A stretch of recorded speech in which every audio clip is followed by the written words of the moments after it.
The Flying Saucers Are Real by Donald Keyhoe. Chapter 1.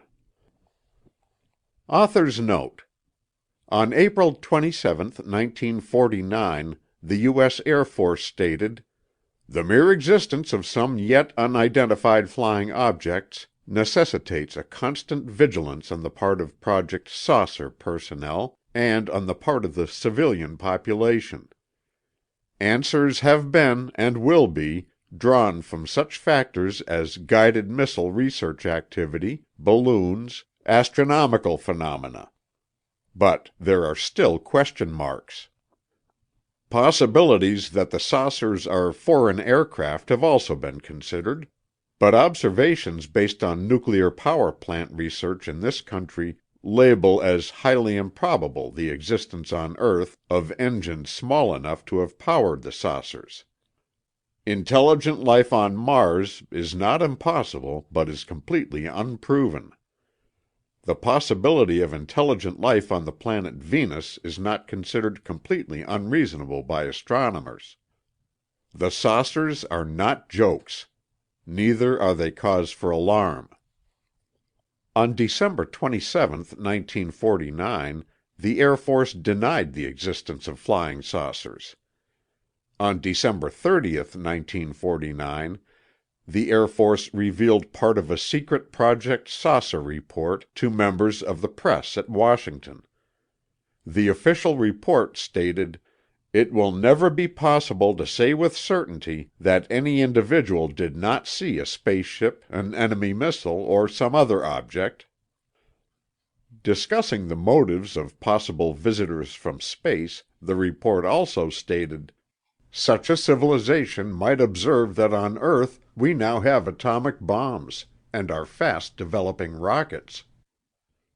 In view of the past history of mankind, they should be alarmed. We should therefore expect at this time above all to behold such visitations."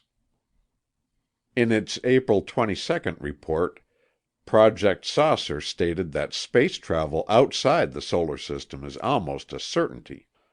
On February 22, 1950, the Air Force again denied the existence of flying saucers. On this same date, 2 saucers reported above Key West Naval Air Station were tracked by radar.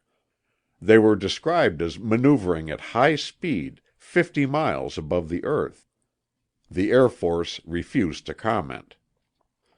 On March 9, 1950, a large metallic disk was pursued by F-51 and jet fighters and observed by scores of Air Force officers at Wright Field, Ohio. On March 18, an Air Force spokesman again denied that saucers exist and specifically stated that they were not American guided missiles or space exploration devices.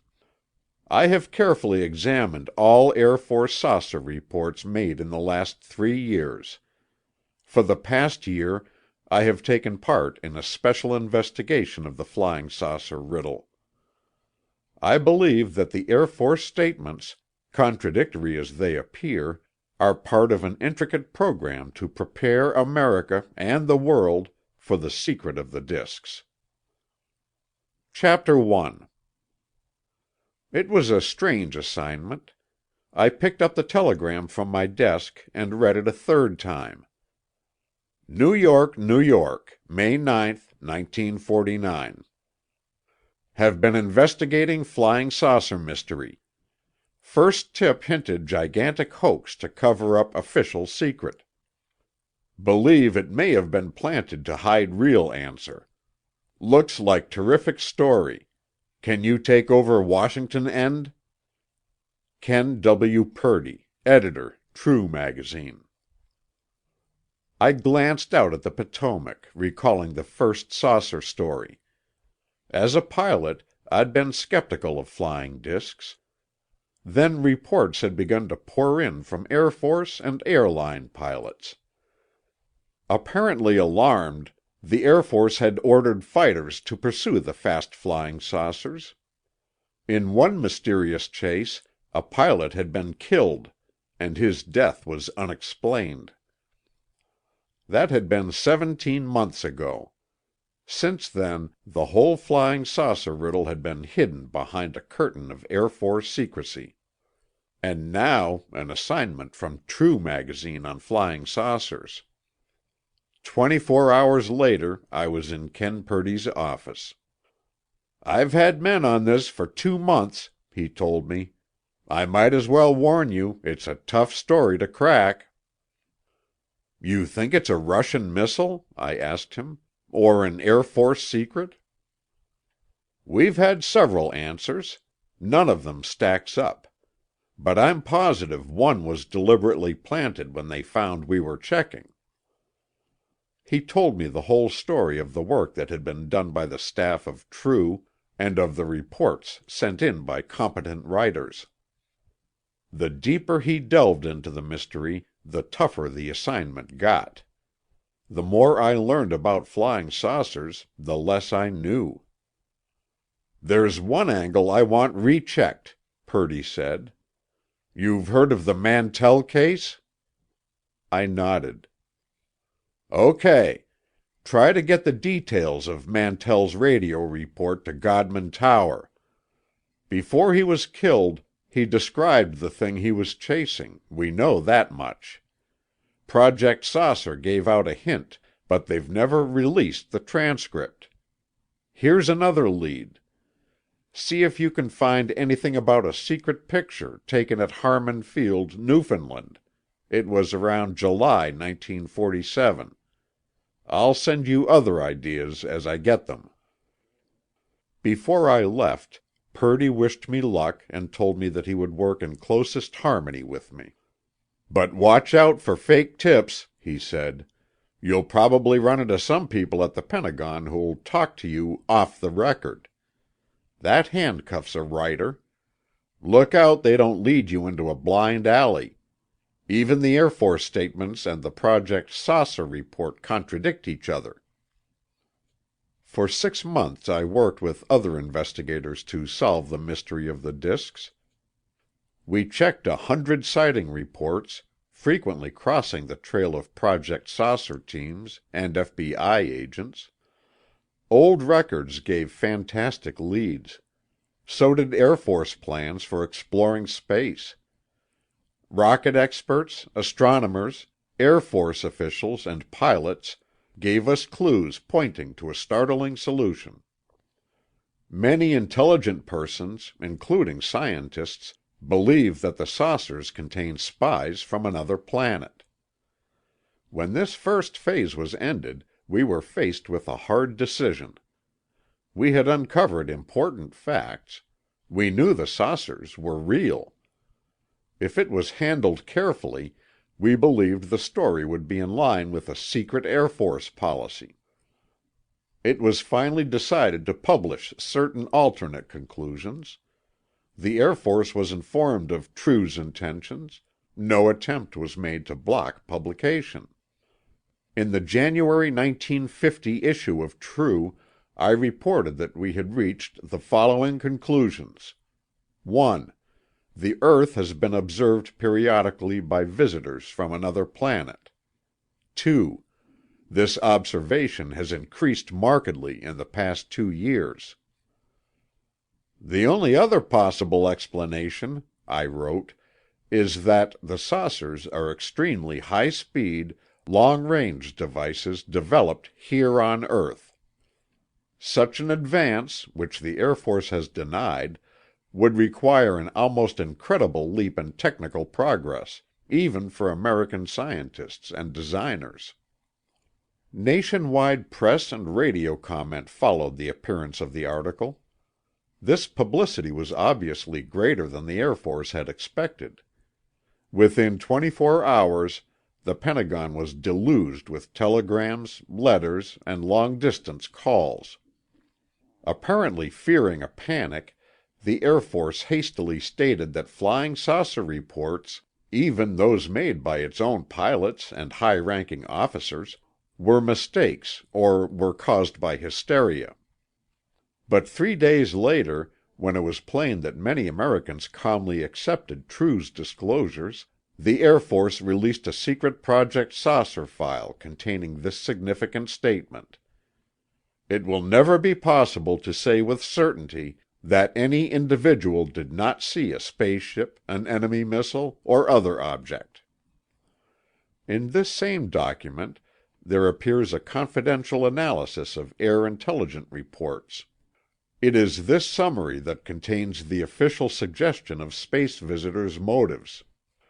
After stating that such a civilization would obviously be far ahead of our own, the report adds, "Since the acts of mankind most easily observed from a distance are A-bomb explosions, we should expect some relation to obtain between the time of the A-bomb explosions, the time at which the spaceships are seen, and the time required for such ships to arrive from and return to home base."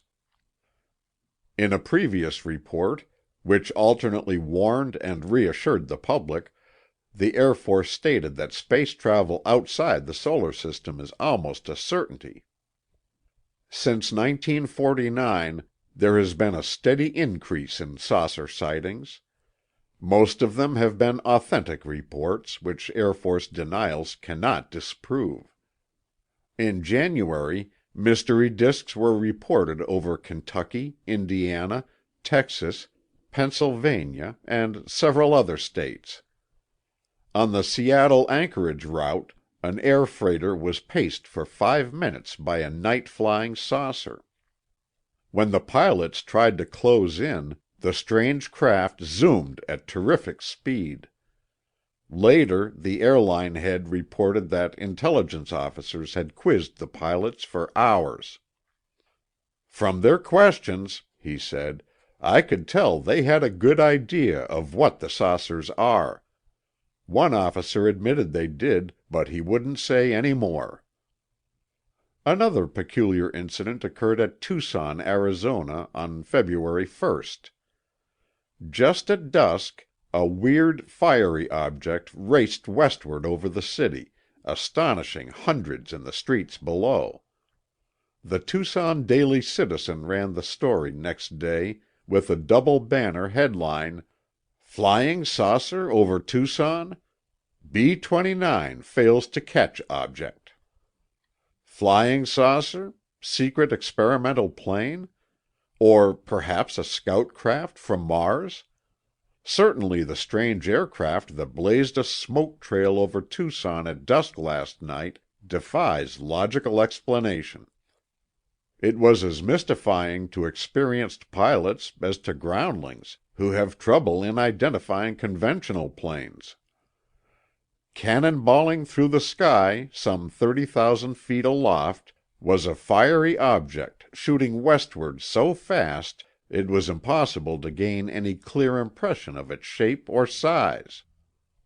At what must have been top speed, the object spewed out light-colored smoke, but almost directly over Tucson it appeared to hover for a few seconds.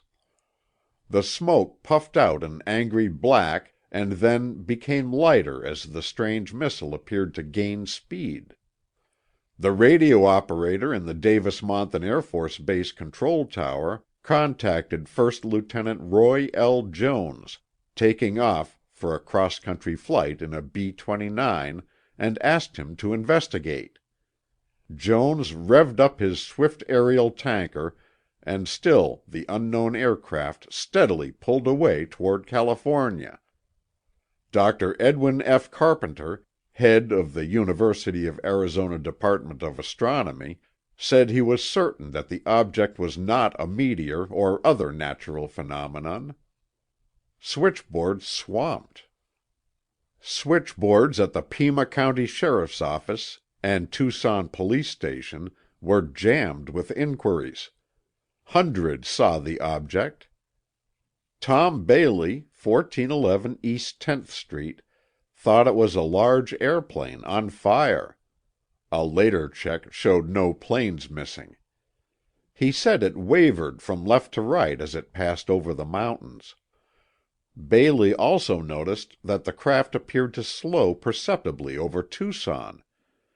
He said the smoke apparently came out in a thin, almost invisible stream, gaining substance within a few seconds. This incident had an odd sequel the following day. Its significance was not lost on the Daily Citizen. It ran another front-page story, headlined, "What do you mean only vapor trail?" As though to prove itself blameless for tilting hundreds of Tucson heads skyward, the U.S. Air Force yesterday afternoon spent hours etching vapor trails through the skies over the city. The demonstration proved conclusively, to the satisfaction of most, that the strange path of dark smoke blazed across the evening sky at dusk Wednesday was no vapor trail and did not emanate from any conventional airplane. The Wednesday night spectacle was entirely dissimilar.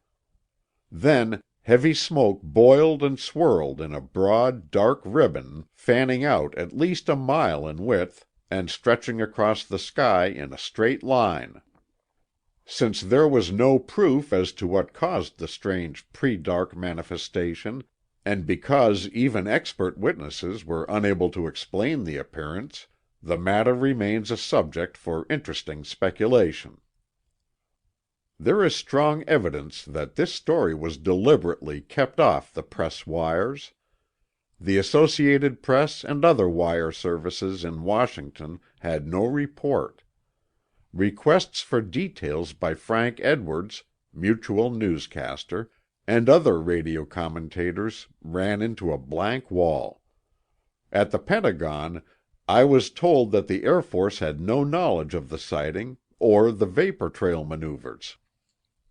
On February 22nd, two similar glowing objects were seen above Boca Chica Naval Air Station at Key West. A plane sent out to investigate was hopelessly outdistanced. It was obvious the things were at a great height. Back at the station, radar men tracked the objects as they hovered for a moment above Key West. They were found to be at least 50 miles above the earth. After a few seconds, they accelerated at high speed and streaked out of sight. On the following day, Commander Augusto Orrego, a Chilean naval officer, reported that saucers had flown above his Antarctic base. "During the bright Antarctic night," he said, "we saw flying saucers, one above the other, turning at tremendous speeds. We have photographs to prove what we saw." Early in March, Ken Purdy phoned the latest development in the investigation. He had just received a tip predicting a flurry of saucer publicity during March. It had come from an important source in Washington. "You know what it probably means," he said. "The same thing we talked about last month. But why were we tipped off in advance?" "It's one more piece in the pattern," I said. "If the tip's on the level, then they're stepping up the program." Within 3 days, reports began to pour in, from Peru, Cuba, Mexico, Turkey, and other parts of the world. Then on March 9th, a gleaming metallic disk was sighted over Dayton, Ohio. Observers at Vandalia Airport phoned Wright-Patterson Field. Scores of Air Force pilots and groundmen watched the disk as fighters raced up in pursuit. The mysterious object streaked vertically skyward, hovered for a while miles above the earth, and then disappeared. A secret report was rushed to the Civil Aeronautics Authority in Washington, then turned over to Air Force Intelligence.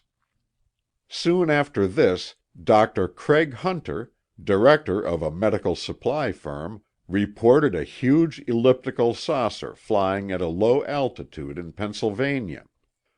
He described it as metallic, with a slotted outer rim and a rotating ring just inside. On top of this sighting, thousands of people at Farmington, New Mexico, watched a large formation of disks pass high above the city. Throughout all these reports, the Air Force refused to admit the existence of flying saucers. On March 18th, it flatly denied they were Air Force secret missiles or space exploration devices. 3 days later, a Chicago and Southern airliner crew saw a fast-flying disk near Stuttgart, Arkansas. The circular craft, blinking a strange blue-white light, pulled up in an arc at terrific speed. The two pilots said they glimpsed lighted ports on the lower side as the saucer zoomed above them. The lights had a soft fluorescence, unlike anything they had seen. There was one peculiar angle in the Arkansas incident. There was no apparent attempt to muzzle the two pilots, as in earlier airline cases. Instead, a United Press interview was quickly arranged for nationwide publication. In this wire story, Captain Jack Adams and First Officer G. W. Anderson made two statements. "We firmly believe that the flying saucer we saw over Arkansas was a secret experimental type aircraft, not a visitor from outer space. We know the Air Force has denied there is anything to this flying saucer business, but we're both experienced pilots and we're not easily fooled." The day after this story appeared, I was discussing it with an airline official in Washington. "That's an odd thing," he said. "The Air Force could have persuaded those pilots, or the line president, to hush the thing up. It looks as if they wanted that story broadcast." "You mean the whole thing was planted?" "I won't say that, though it could have been. Probably they did see something, but they might have been told what to say about it." "Any idea why?" He looked at me sharply. "You and Purdy probably know the answer. At a guess, I'd say it might have been planned to offset that Navy commander's report, the one on the White Sands sightings." The White Sands case had puzzled many skeptics, because the Pentagon had cleared the published report. The author, Commander R.B. McLaughlin, was a regular Navy officer. As a Navy rocket expert, he had been stationed at the White Sands Rocket Proving Ground in New Mexico. In his published article, he described 3 disk sightings at White Sands. One of the disks, a huge elliptical craft, was tracked by scientists with precision instruments at 5 miles per second. That's 18,000 miles per hour. It was found to be flying 56 miles above the Earth. 2 other disks, smaller types, were watched from 5 observation posts on hills at the proving ground. Circling at incredible speed, the 2 disks paced an Army high-altitude rocket that had just been launched, then speeded up and swiftly outclimbed the projectile. Commander McLaughlin's report, giving dates and factual details, was cleared by the Department of Defense. So was a later nationwide broadcast. Then the Air Force made its routine denial. Why was McLaughlin, a regular Navy officer subject to security screening, permitted to give out this story?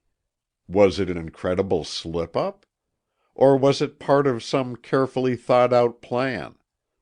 I believe it was part of an elaborate program to prepare the American people for a dramatic disclosure. For almost a year I have watched the behind-the-scenes maneuvers of those who guide this program. In the following chapters, I have tried to show the strange developments in our search for the answer, the carefully misleading tips, the blind alleys we entered, the unexpected assistance, the confidential leads, and the stunning contradictions. It has been a complicated jigsaw puzzle. Only by seeing all parts of this intricate picture can you begin to glimpse the reasons for this stubbornly hidden secret. The official explanation may be imminent. When it is finally revealed, I believe the elaborate preparation, even the wide deceit involved, will be fully justified in the minds of the American people. End of Chapter 1. The Flying Saucers Are Real by Donald Keyhoe. Chapter 2. It has been over 2 years since the puzzling death of Captain Thomas Mantell. Mantell died mysteriously in the skies south of Fort Knox. But before his radio went silent, he sent a strange message to Godman Air Force Base. The men who heard it will never forget it. It was January 7th, 1948. Crowded into the Godman Field Tower, a group of Air Force officers stared up at the afternoon sky. For just an instant, something gleamed through the broken clouds south of the base. High above the field, 3 P-51 fighters climbed with swift urgency. Heading south, they quickly vanished. The clock in the tower read 2:45. Colonel Guy Hicks, the C.O., slowly put down his binoculars. If the thing was still there, the clouds now hid it. All they could do was wait. The first alarm had come from Fort Knox, when Army MPs had relayed a state police warning. A huge gleaming object had been seen in the sky, moving toward Godman Field. Hundreds of startled people had seen it at Madisonville, 90 miles away. 30 minutes later it had zoomed up over the base. Colonel Hicks glanced around at the rest of the men in the tower. They all had a dazed look. Every man there had seen the thing, as it barreled south of the field. Even through the thin clouds, its intermittent red glow had hinted at some mysterious source of power, something outside their understanding. It was Woods, the exec, who had estimated its size. Hicks shook his head. That was unbelievable. But something had hung over Godman Field for almost an hour. The C.O. turned quickly as the loudspeaker, turned to the P-51s, suddenly came to life. "Captain Mantell to Godman. Tower Mantell to Godman Tower." The flight leader's voice had a strained tone. "I've sighted the thing," he said. "It looks metallic, and it's tremendous in size." The C.O. and Woods stared at each other. No one spoke. "The thing's starting to climb," Mantell said swiftly. "It's at 12 o'clock high, making half my speed. I'll try to close in." In 5 minutes Mantell reported again. The strange metallic object had speeded up, was now making 360 or more. At 3:08 Mantell's wingman called in. Both he and the other pilot had seen the weird object, but Mantell had outclimbed them and was lost in the clouds. 7 minutes dragged by.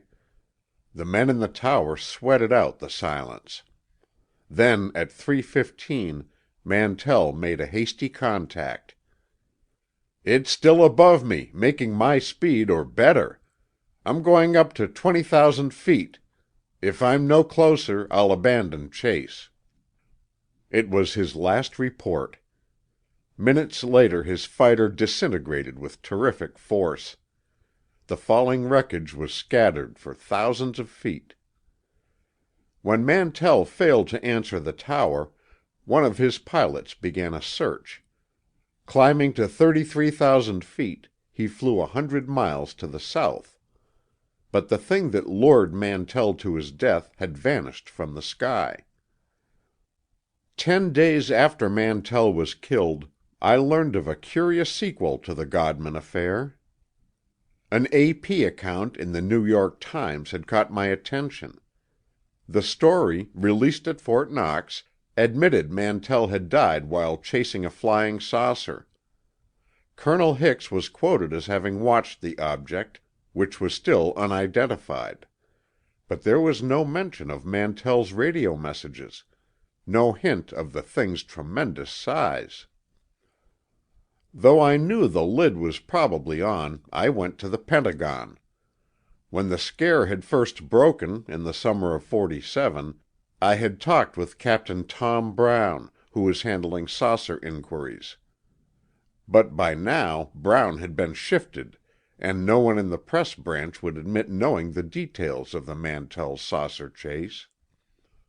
"We just don't know the answer," a security officer told me. "There's a rumor," I said, "it's a secret Air Force missile that sometimes goes out of control." "Good God, man!" he exploded. "If it was, do you think we'd be ordering pilots to chase the damned things?" "No, and I didn't say I believed it." I waited until he cooled down. "This order you mentioned, is it for all Air Force pilots or special fighter units?" "I didn't say it was a special order," he answered quickly. "All pilots have routine instructions to report unusual items." "They had fighters alerted on the coast when the scare first broke," I reminded him. "Are those orders still in force?" He shook his head. "No, not that I know of." After a moment he added, "All I can tell you is that the Air Force is still investigating. We honestly don't know the answer." As I went out the mall entrance, I ran into Jack Daly, one of Washington's veteran newsmen. Before the war, Jack and I had done magazine pieces together, usually on Axis espionage and communist activity. I told him I was trying to find the answer to Mantell's death. "You heard anything?" I asked him. "Only what was in the AP story," said Jack. "But an INS man told me they had a saucer story from Columbus, Ohio, and it might have been the same one they saw at Fort Knox." "I missed that. What was it?" "They sighted the thing at the Air Force field outside of Columbus. It was around sundown, about 2 hours after that pilot was killed in Kentucky." "Anybody chase it?" I asked. "No, they didn't have time to take off, I guess. This INS guy said it was going like hell. Fast as a jet, anyway." "Did he say what it looked like?"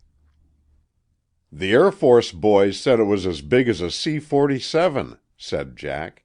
"Maybe bigger. It had a reddish-orange exhaust streaming out behind. They could see it for miles." "If you hear any more, let me know," I said. Jack promised he would. "What do you think they are?" he asked me. "It's got me stumped. Russia wouldn't be testing missiles over here. Anyway, I can't believe they've got anything like that. And I can't see the Air Force letting pilots get killed to hide something we've got." 1 week later, I heard that a top-secret unit had been set up at Wright Field to investigate all saucer reports. When I called the Pentagon, they admitted this much, and that was all. In the next few months, other flying disc stories hit the front pages. 2 Eastern Airline pilots reported a double-decked mystery ship sighted near Montgomery, Alabama. I learned of 2 other sightings, one over the Pacific Ocean and one in California. The second one, seen through field glasses, was described as rocket-shaped, as large as a B-29. There were also rumors of discs being tracked by radar, but it was almost a year before I confirmed these reports. When Purdy wired me, early in May of '49, I had half forgotten the discs. It had been months since any important sightings had been reported. But his message quickly revived my curiosity. If he thought the subject was hot, I knew he must have reasons. When I walked into his office at 67 West 44th, Purdy stubbed out his cigarette and shook hands. He looked at me through his glasses for a moment. Then he said abruptly, "You know anything about the disks?" "If you mean what they are, no." He motioned for me to sit down. Then he swiveled his chair around, his shoulders hunched forward, and frowned out the window. "Have you seen the Post this week?" I told him no. "There's something damned queer going on. For 15 months, Project 'Saucer' is buttoned up tight. Top secret. Then suddenly Forrestal gets the Saturday Evening Post to run 2 articles, brushing the whole thing off. The first piece hits the stands, and then what happens?" Purdy swung around, jabbed his finger at a document on his desk. "That same day, the Air Force rushes out this Project 'Saucer' report. It admits they haven't identified the disks in any important cases. They say it's still serious enough—wait a minute." He thumbed through the stapled papers. "To require constant vigilance by Project 'Saucer' personnel and the civilian population." "You'd think the Post would make a public kick," I said. "I don't mean it's an out-and-out denial," said Purdy. "It doesn't mention the Post. Just contradicts it. In fact, the report contradicts itself. It looks as if they're trying to warn people, and yet they're scared to say too much." I looked at the title on the report. "A Digest of Preliminary Studies by the Air Materiel Command, Wright Field, Dayton, Ohio, on Flying Saucers." "Have the papers caught it yet?" I asked Purdy. "You mean it's contradicting the Post?" He shook his head. "No, the Pentagon press release didn't get much space. How many editors would wade through a 6,000-word governmental report? Even if they did, they'd have to compare it, item for item, with the Post piece." "Who wrote the Post story?" Purdy lit a cigarette and frowned out again at the skyscrapers. "Sidney Shallett, and he's careful. He had Forrestal's backing. The Air Force flew him around, arranged interviews, supposedly gave him inside stuff. He spent 2 months on it. They okayed his script, which practically says the saucers are bunk. Then they reneged on it." "Maybe some top brass suddenly decided it was the wrong policy to brush it off," I suggested. "Why the quick change?" demanded Purdy. "Let's say they sold the Post on covering up the truth, in the interests of security. It's possible, though I don't believe it. Or they could simply have fed them a fake story. Either way, why did they rush this contradiction the minute the Post hit the stands?" "Something serious happened," I said, "after the Post went to press." "Yes, but what?" Purdy said impatiently. "That's what we've got to find out." "Does Shallett's first piece mention Mantell's death?" "Explains it perfectly. You know what Mantell was chasing? The planet Venus." "That's the Post's answer?" I said, incredulously. "It's what the Air Force contract astronomer told Shallett. I've checked with 2 astronomers here.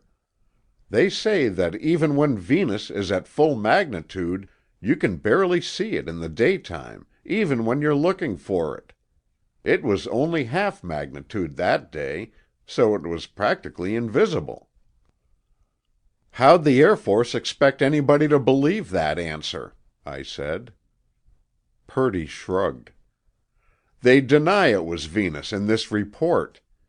But that's what they told Shallett, that all those Air Force officers, the pilots, the Kentucky State Police, and several hundred people at Madisonville mistook Venus for a metallic disk several hundred feet in diameter." "It's a wonder Shallett believed it." "I don't think he did. He says if it wasn't Venus, it must have been a balloon." "What's the Air Force answer?" I asked Purdy. "Look in the report. They say whatever Mantell chased—they call it a mysterious object—is still unidentified." I glanced through the case report on page 5. It quoted Mantell's radio report that the thing was metallic and tremendous in size. Linked with the death of Mantell was the Lockbourne, Ohio report, which tied in with what Jack Daly had told me over a year before. I read the report. "On the same day, about 2 hours later, a sky phenomenon was observed by several watchers over Lockbourne Air Force Base, Columbus, Ohio. It was described as round or oval, larger than a C-47, and traveling in level flight faster than 500 miles per hour. The object was followed from the Lockbourne observation tower for more than 20 minutes. Observers said it glowed from white to amber, leaving an amber exhaust trail 5 times its own length. It made motions like an elevator, and at one time appeared to touch the ground. No sound was heard. Finally, the object faded and lowered toward the horizon." Purdy buzzed for his secretary, and she brought me a copy of the first Post article. "You can get a copy of this Air Force report in Washington," Purdy told me. "This is the only one I have. But you'll find the same answer for most of the important cases, the sightings at Muroc Air Base, the airline pilots' reports, the discs Kenneth Arnold saw. They're all unidentified." "I remember the Arnold case. That was the first sighting." "You've got contacts in Washington," Purdy went on. "Start at the Pentagon first. They know we're working on it. Sam Bowl, the first man on this job, was down there for a day or two." "What did he find out?" "Symington told him the saucers were bunk. Secretary Johnson admitted they had some pictures. We'd heard about a secret photograph taken at Harmon Field, Newfoundland. The tip said this saucer scared hell out of some pilots and Air Force men up there. A major took Bowl to some Air Force colonel and Bowl asked to see the pictures. The colonel said they didn't have any. He turned red when the major said Symington had told Bowl about the pictures." "Did Bowl get to see them?" I said. "No," grunted Purdy, "and I'll bet $20 you won't either. But try anyway. And check on a rumor that they've tracked some disks with radar. One case was supposed to be at an Air Force base in Japan." As I was leaving, Purdy gave me a summary of sighting reports. "Some of these were published, some we dug up ourselves," he said. "We got some confidential stuff from airline pilots. It's pretty obvious the Air Force has tried to keep them quiet." "All right," I said. "I'll get started. Maybe things aren't sewed up so tightly, now this report is out." "We've found out some things about Project 'Saucer,'" said Purdy. "Whether it's a cover-up or a real investigation, there's a lot of hush-hush business to it. They've got astronomers and astrophysicists working for them, also rocket experts, technical analysts, and Air Force Special Intelligence. We've been told they can call on any government agency for help, and I know they're using the FBI." It was building up bigger than I had thought. "If national security is involved," I told Purdy, "they can shut us up in a hurry." "If they tell me so, okay," said Purdy. He added grimly, "But I think they're making a bad mistake. They probably think they're doing what's right, but the truth might come out the wrong way." It is possible, I thought, that the saucers belong to Russia. "If it turns out to be a Soviet missile, count me out," I said. "We'd have the Pentagon and the FBI on our necks." "All right, if that's the answer," he chuckled. "But you may be in for a jolt." End of chapter 2. The Flying Saucers Are Real by Donald Keyhoe. Chapter 3. Just the idea of gigantic flying disks was incredible enough. It was almost as hard to believe that such missiles could have been developed without something leaking out. Yet we had produced the A-bomb in comparative secrecy, and I knew we were working on long-range guided missiles. There was already a plan for a 3,000-mile test range. Our supersonic planes had hit around 2,000 miles an hour. Our two-stage rockets had gone over 200 miles high, according to reports. If an atomic engine had been secretly developed, it could explain the speed and range of the saucers. But I kept coming back to Mantell's death and the Air Force orders for pilots to chase the saucers. If the disks were American missiles, that didn't jibe. When I reached the lobby, I found it was 10 after 4. I caught a taxi and made the Congressional Limited with just 1 minute to spare. In the club car, I settled down to look at Purdy's summary. Skipping through the pages, I saw several familiar cases. Here and there, Purdy had scrawled brief comments or suggestions. Beside the Eastern Airline report of a double-decked saucer, he had written, "Check rumor same type seen over Holland about this date." Also, similar Philippine Islands report, date unknown. I went back to the beginning. The first case listed was that of Kenneth Arnold, a Boise businessman, who had set off the saucer scare. Arnold was flying his private plane from Chehalis to Yakima, Washington, when he saw a bright flash on his wing. Looking toward Mount Rainier, he saw 9 gleaming disks outlined against the snow, each one about the size of a C-54. "They flew close to the mountain tops in a diagonal chain-like line," he said later. "It was as if they were linked together." "The disks appeared to be 20 to 25 miles away," he said, "and moving at fantastic speed. Arnold's estimate was 1,200 miles an hour. "I watched them about 3 minutes," he said. "They were swerving in and out around the high mountain peaks. They were flat, like a pie pan, and so shiny they reflected the sun like a mirror. I never saw anything so fast." The date was June 24, 1947. On this same day there was another saucer report which received very little notice. A Portland prospector named Fred Johnson, who was working up in the Cascade Mountains, spotted 5 or 6 disks banking in the sun. He watched them through his telescope several seconds. Then he suddenly noticed that the compass hand on his special watch was weaving wildly from side to side.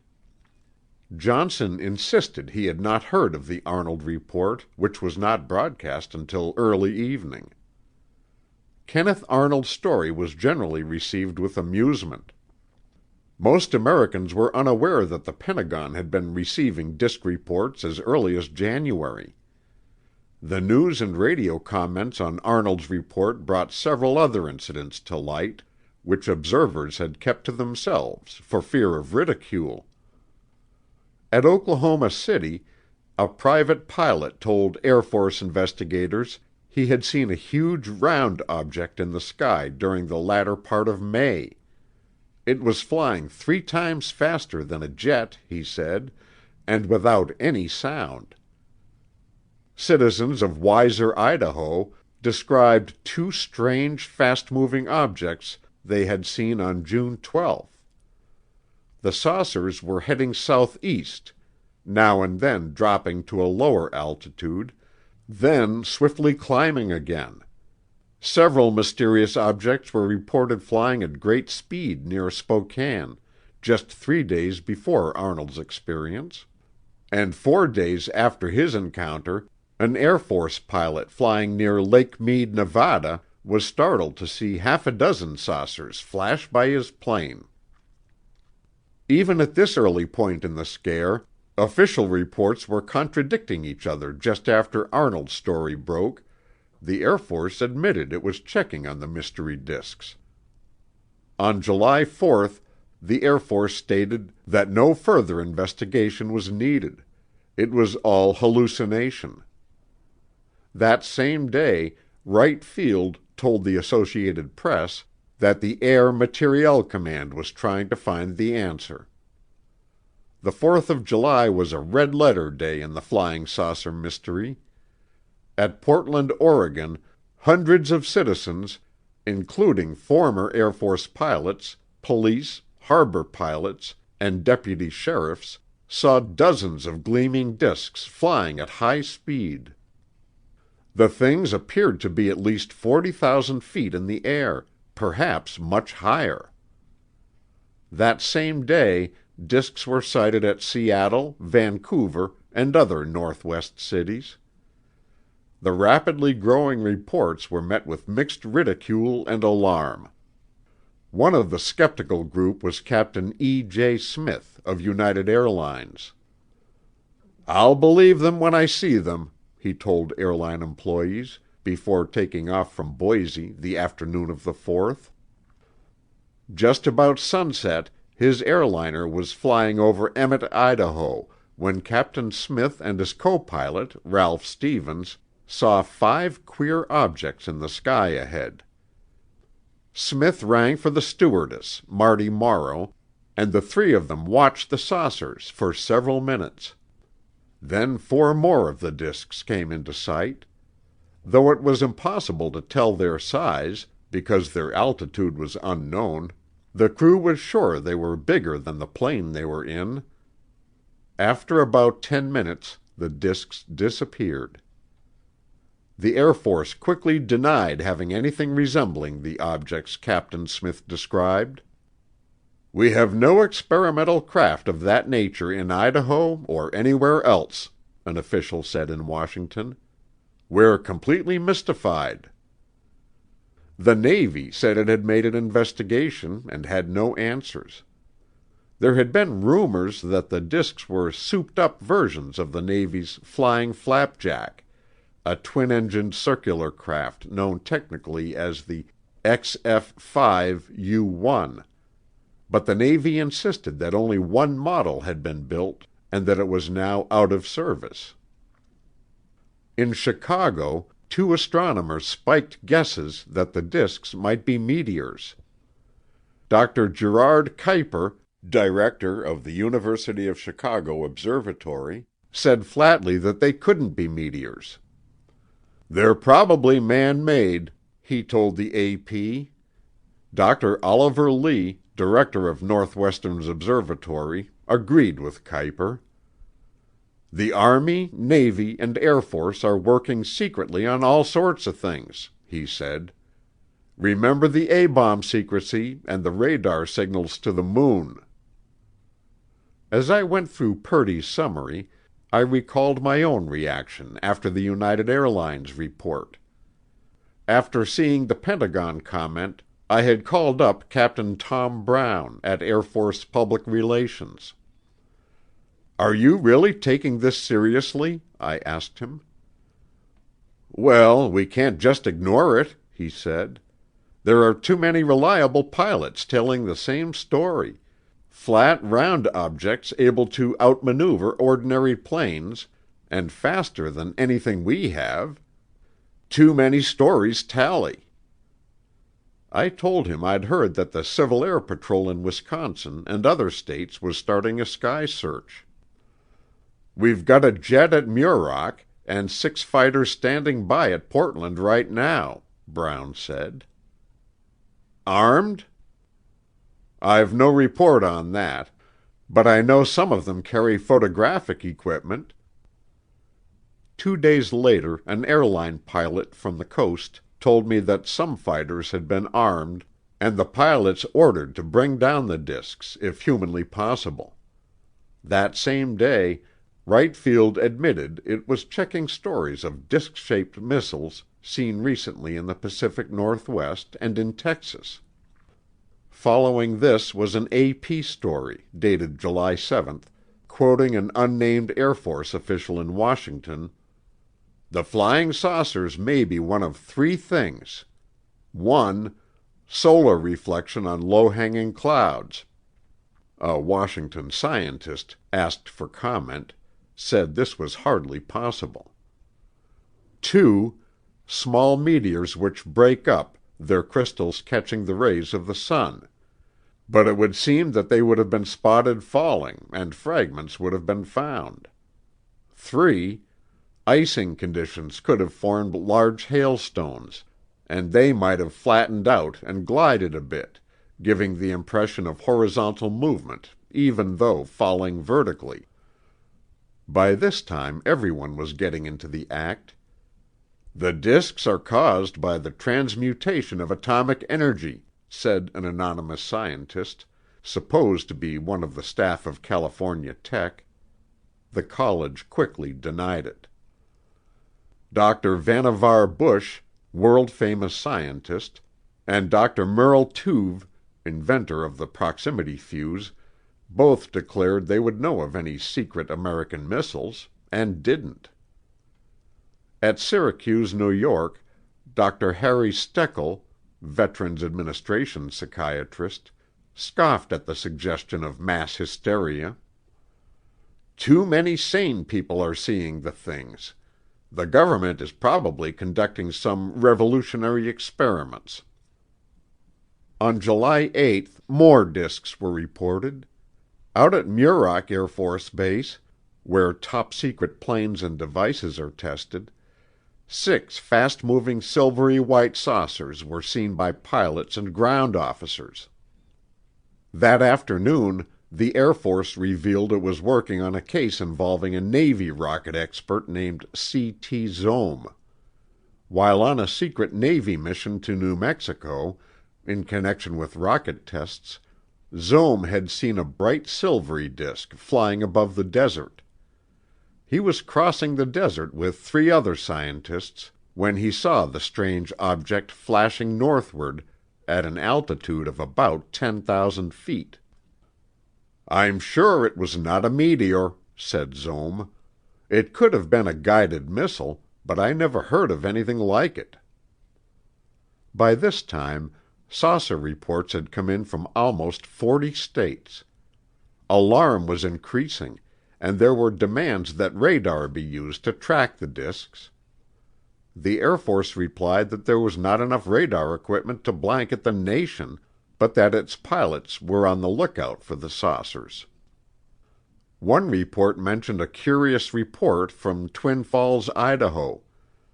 The disk sighted there was said to have flown so low that the treetops whirled as if in a violent storm. Someone had phoned Purdy about a disk tracked by weather balloon observers at Richmond, Virginia. There was another note on a sighting at Hickam Field, Honolulu, and 2 reports of unidentified objects seen near Anchorage, Alaska. A typed list of worldwide sightings had been made up by the staff at True. It contained many cases that were new to me, reports from Paraguay, Belgium, Turkey, Holland, Germany, and the Scandinavian countries.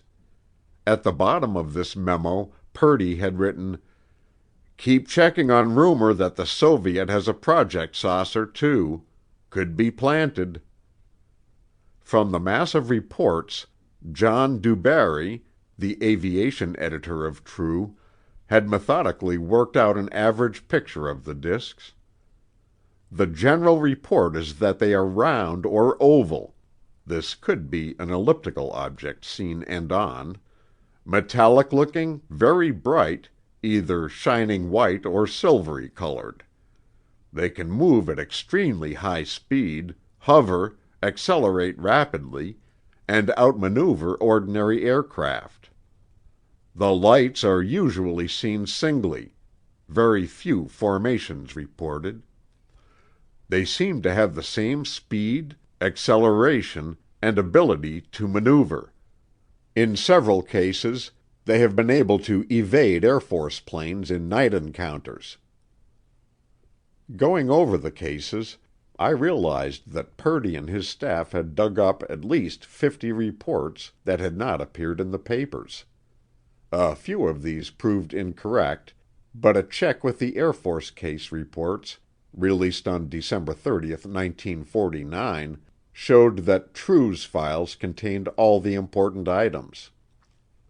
These cases included sightings at 11 Air Force bases and 14 American airports, reports from ships at sea, and a score of encounters by airline and private pilots.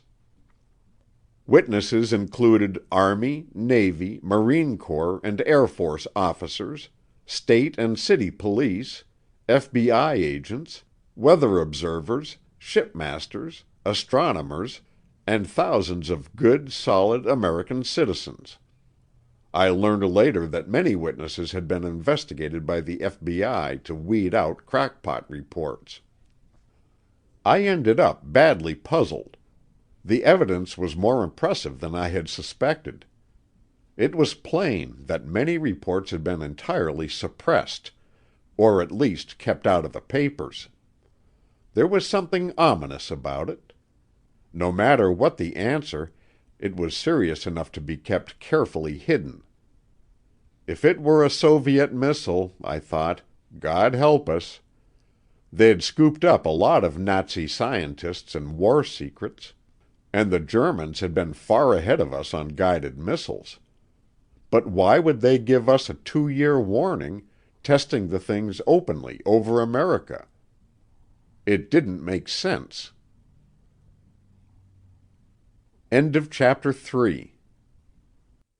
The Flying Saucers Are Real by Donald Keyhoe.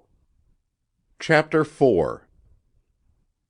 I went to the Pentagon the next morning. I didn't expect to learn much, but I wanted to make sure we weren't tangling with security. I'd worked with Al Sholin and Orville Splitt in the magazine section of public relations, and I thought they'd tell me as much as anyone. When I walked in, I sprang it on them cold. "What's the chance of seeing your Project Saucer files?" Al Sholin took it more or less deadpan. Splitt looked at me a moment and then grinned. "Don't tell me you believe the things are real." "Maybe," I said. "How about clearing me with Project Saucer?" Al shook his head. "It's still classified secret." "Look, Don," said Splitt, "why do you want to fool with that saucer business? There's nothing to it." "That's a big change from what the Air Force was saying in 1947, I told him. He shrugged that off. "The Air Force has spent 2 years checking into it. Everybody from Symington down will tell you the saucers are bunk." "That's not what Project Saucer says in that April report." "That report was made up a long time ago," said Splitt. "They just got around to releasing it." "Then they've got all the answers now?" "They know there's nothing to it," Splitt repeated. "In that case," I said, "Project Saucer shouldn't object to my seeing their files and pictures." "What pictures?" "That one taken at Harmon Field, Newfoundland, for a starter." "Oh, that thing," said Splitt. "It wasn't anything, just a shadow on a cloud. Somebody's been kidding you." "If it's just a cloud shadow, why can't I see it?" Splitt was getting a little nettled. "Look, you know how long it takes to declassify stuff. They just haven't got around to it. Take my word for it. The flying saucers are bunk. I went around with Sid Shallot on some of his interviews. What he's got in the Post is the absolute gospel." "It's funny about that April 27th report," I said, "the way it contradicts the Post."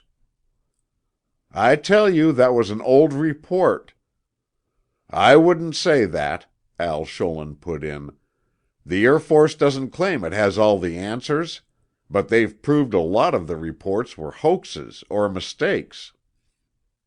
"Just the same," I said, "the Air Force is on record, as of April 27th, that it's serious enough for everybody to be vigilant. And they admit most of the things, in the important cases, are still unidentified, including the saucer Mantell was chasing." "That business at Godman Field was some kind of hallucination," insisted Splitt. "I suppose all those pilots and Godman Field officers were hypnotized? Not to mention several thousand people at Madisonville and Fort Knox?" "Take it easy, you guys," said Al Scholin. "You've both got a right to your opinions." "Oh, sure," said Splitt. He looked at me, with his grin back. "I don't care if you think they're men from Mars." "Let's not go off the deep end," I said. "Tell me this. Did Shallett get to see any secret files at Wright Field?" "Absolutely not." "Then he had to take the Air Force word for everything?" "Not entirely. We set up some interviews for him." "One more thing, and don't get mad. If it's all bunk, why haven't they closed Project Saucer?" "How do I know? Probably no one wants to take the responsibility." "Then somebody high up must not think it's bunk," I said. Splitt laughed. "Have it your own way." Before I left, I told them I was working with True. "I want to be on record," I said, "as having told you this. If there's any security involved, if you tell me it's something you're working on, naturally I'll lay off." Al Scholin said emphatically, "It's not an Air Force device, if that's what you mean." "Some people think it's Russian." "If it is, I don't know it," said Al, "and neither does the Air Force." After I left the magazine section, I tried several officers I knew. 2 of them agreed with Splitt. The third didn't.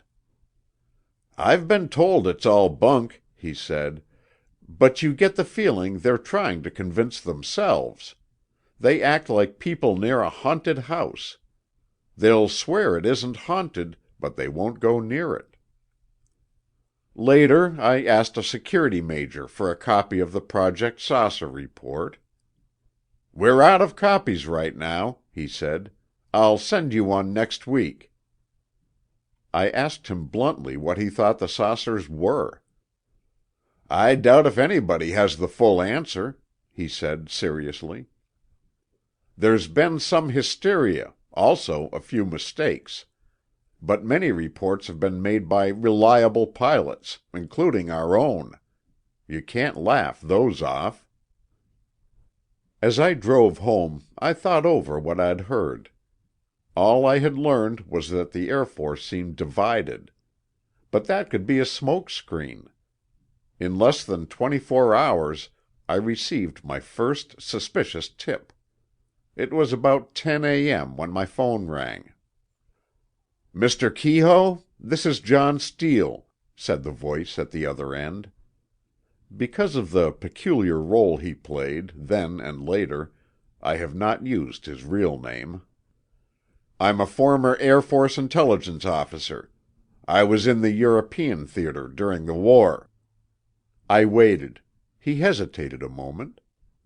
"I heard you're working on the flying saucer problem," he said quickly. "I may have some information that would interest you." "Mind telling me who told you I was on it?" I asked. "No one, directly. I just happened to hear it mentioned at the press club. Frankly, I've been curious about the flying saucers ever since '45. That startled me, but I didn't tell him so. "Do you have any idea what they are?" Mr. Steele said. "No, I've just begun checking, but I'd be glad to hear what you've got." "I may be way off," said Steele, "but I've always wondered about the foo fighters our pilots saw over Europe near the end of the war." I thought for a second. "Wasn't that some kind of anti-aircraft missile fired from the ground?" "No. Intelligence never did get any real answer, so far as I know. They were some kind of circular gadgets, and they actually chased our planes a number of times. We thought they were something the Nazis had invented, and I still think so." "Then who's launching them now?" "Well, it's obviously either Russia or us. If it is the Soviet, well, that's what's worried me. I don't think it should be treated like a joke, the way some people in the Pentagon take it." I stared at the phone, trying to figure him out. "I'd like to talk it over with you," I said. "Maybe you've got something." "I've given you about all I know," Steele answered. "There was an intelligence report you might try to see. The 8th Air Force file should have it." "Wait a minute," I said. "Give me your number in case I find anything." He gave it to me without apparent hesitation. I thanked him and hung up, still wondering. If it was an attempt at a plant, it was certainly crude. The mention of his former Air Force connection would be enough to arouse suspicion, unless he counted on his apparent frankness to offset it. And what about the press club angle? That would indicate Steele was a newspaper man. Could this be merely an attempt to pump me and get a lead on True's investigation? But that would be just as crude as the other idea. Of course, he might be sincere. But regardless of his motives, it looked bad. And who had told him about me? I thought about that for a minute. Then I picked up the phone and dialed Jack Daly's number. "Jack, do you know anyone named John Steele?" I asked him. "I think he's a newspaper man." "Nobody I know," said Jack. "Why? What's up?" I explained, and added, "I thought maybe you knew him and he'd heard about it from you." "Hell no," said Jack. "You ought to know I wouldn't leak any tip like that." "It wouldn't be a tip. I don't know anything about this deal yet. By the way, when you were on the Star, did you handle anything on foo fighters?" "No, that was after I left there. Bill Shippen would have covered that anyway." I told him I would look it up in the Star's morgue. Jack said he would meet me there at 3 o'clock. In the meantime, he would see what he could find out about Steele.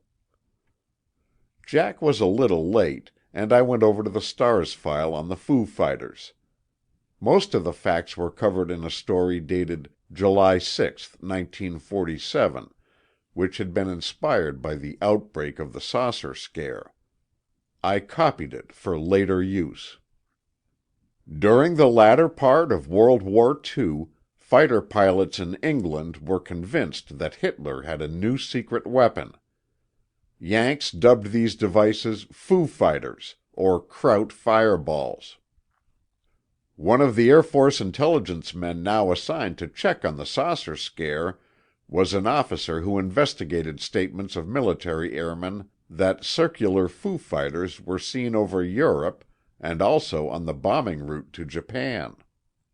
It was reported that intelligence officers have never obtained satisfactory explanation of reports of flying silver balls and discs over Nazi-occupied Europe in the winter of 1944 and 45.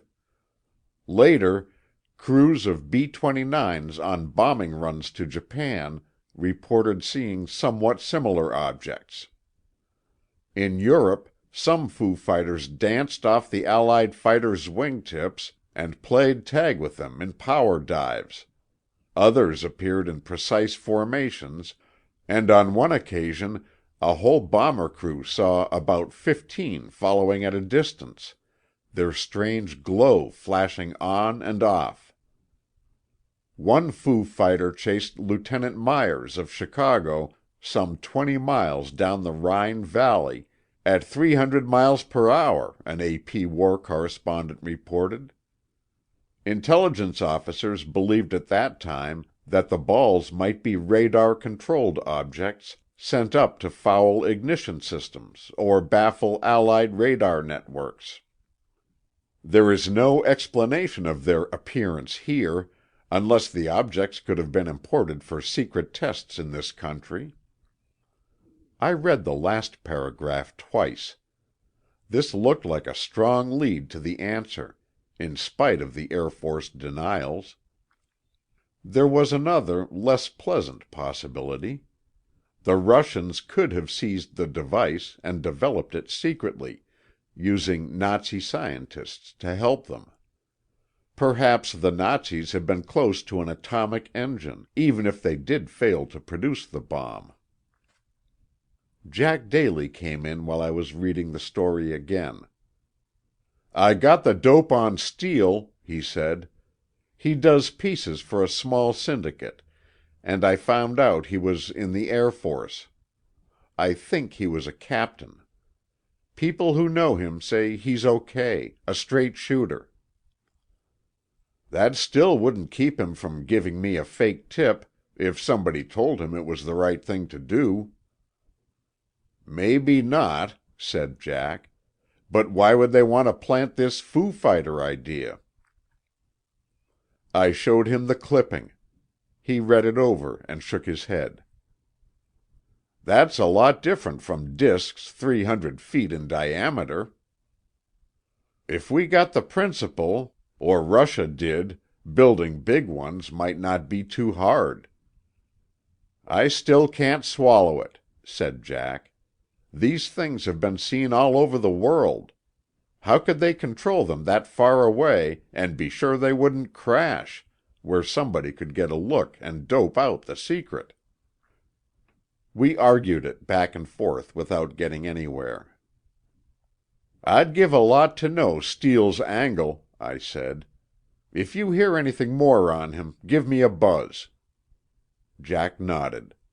"I'll see what I can do, but I can't dig too hard or he'll hear about it." On the way out, I found a phone booth and called Split. "Foo Fighters?" he said. "Sure, I remember those stories. You think those are your flying saucers?" I could hear him snicker. "Just checking angles," I said. "Didn't the 8th Air Force investigate the Foo Fighters?" "Yes, and they found nothing to back up the pilot's yarns. Just war nerves, apparently." "How about a look at the intelligence report?" I asked. "Wait a minute." Split was gone for twice that time, then he came back. "Sorry, it's classified." "If all this stuff is bunk, why keep the lid on it?" I demanded. I was getting sore again.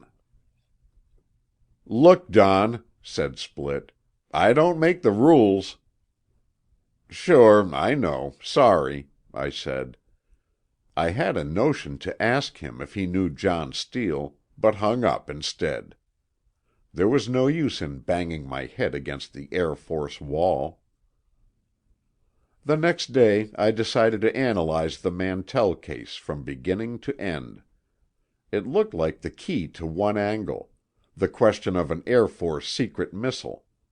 Unless there was some slip-up, so that Mantell and his pilots had been ordered to chase the disk by mistake, then it would be cold murder. I couldn't believe any Air Force officer would get such an order, no matter how tremendous the secret to be hidden. But I was going to find out, if possible. End of chapter 4. The Flying Saucers Are Real by Donald Keyhoe. Chapter 5. For more than 2 weeks I checked on the Godman Field tragedy. One fact stood out at the start. The death of Mantell had had a profound effect on many in the Air Force. A dozen times I was told, "I thought the saucers were a joke until Mantell was killed chasing that thing at Fort Knox."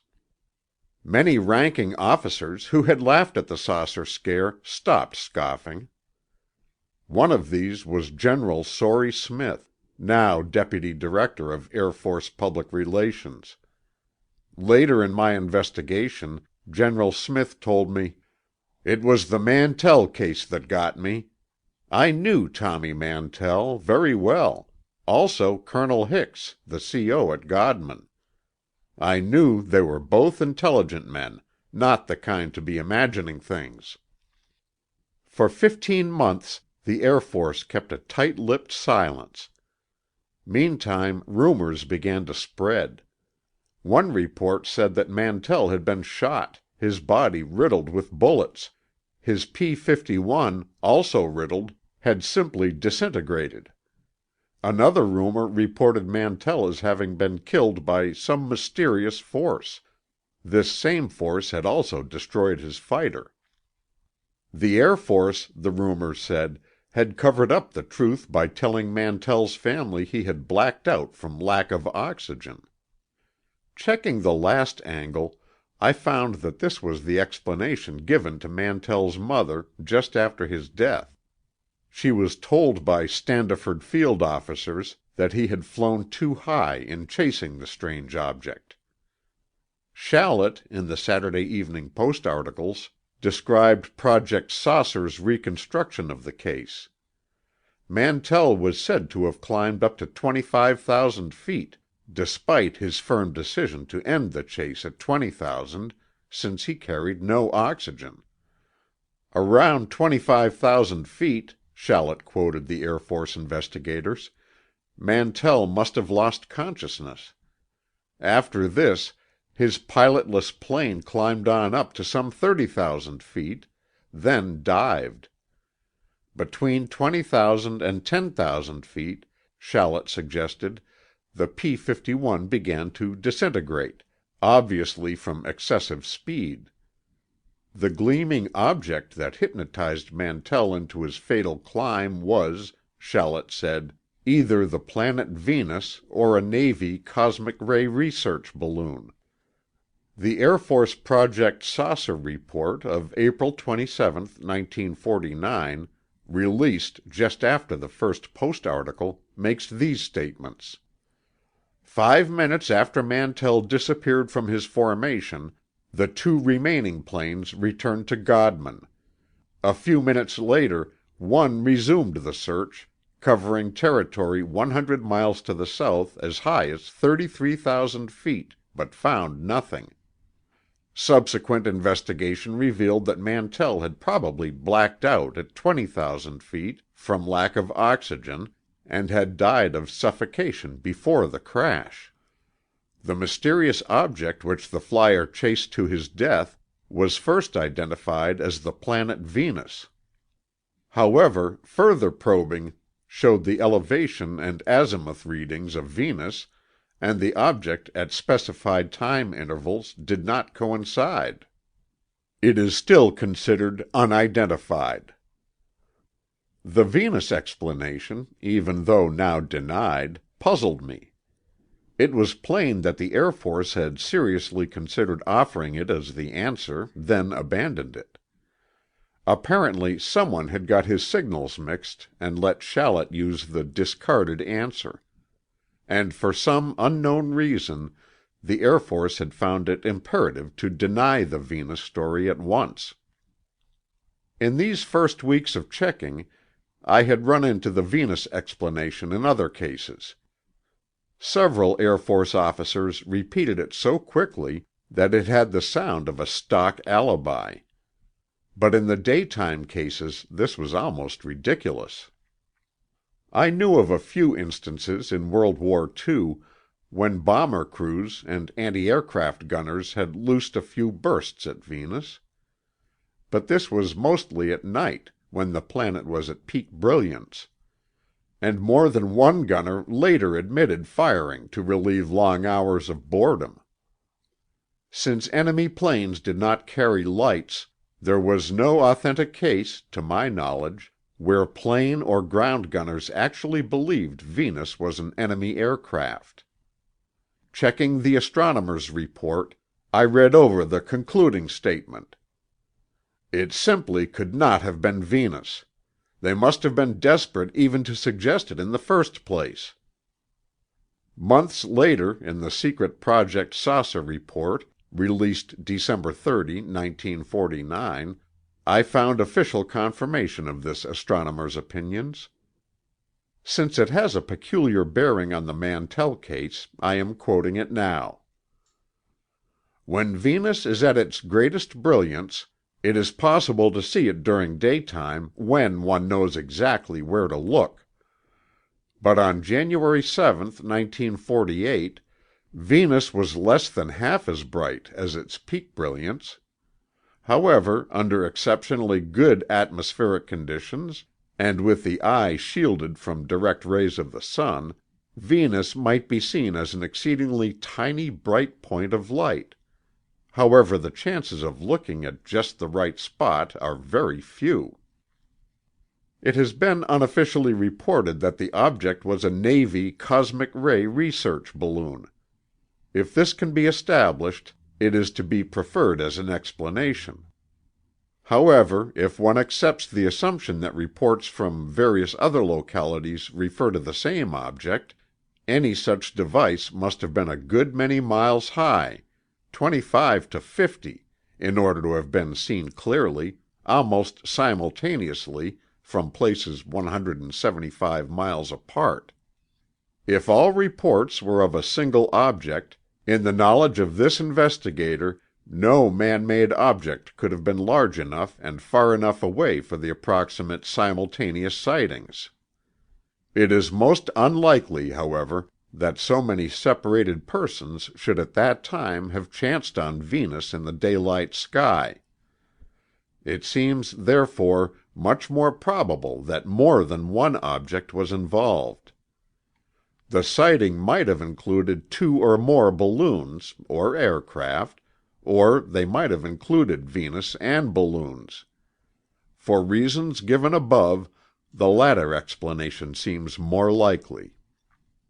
Two things stand out in this report. One, the obvious determination to fit some explanation, no matter how far-fetched, to the Mantell sighting. Two, the impossibility that Venus, a tiny point of light, seen only with difficulty, was the tremendous metallic object described by Mantell and seen by Godman field officers. With Venus eliminated, I went to work on the balloon theory. Since I had been a balloon pilot before learning to fly planes, this was fairly familiar ground. Shallett's alternate theory that Mantell had chased a Navy research balloon was widely repeated by readers unfamiliar with balloon operation. Few thought to check the speeds, heights, and distances involved. Cosmic ray research balloons are not powered. They are set free to drift with the wind.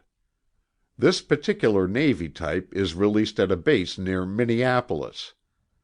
The gas bag is filled with only a small percent of its helium capacity before the takeoff.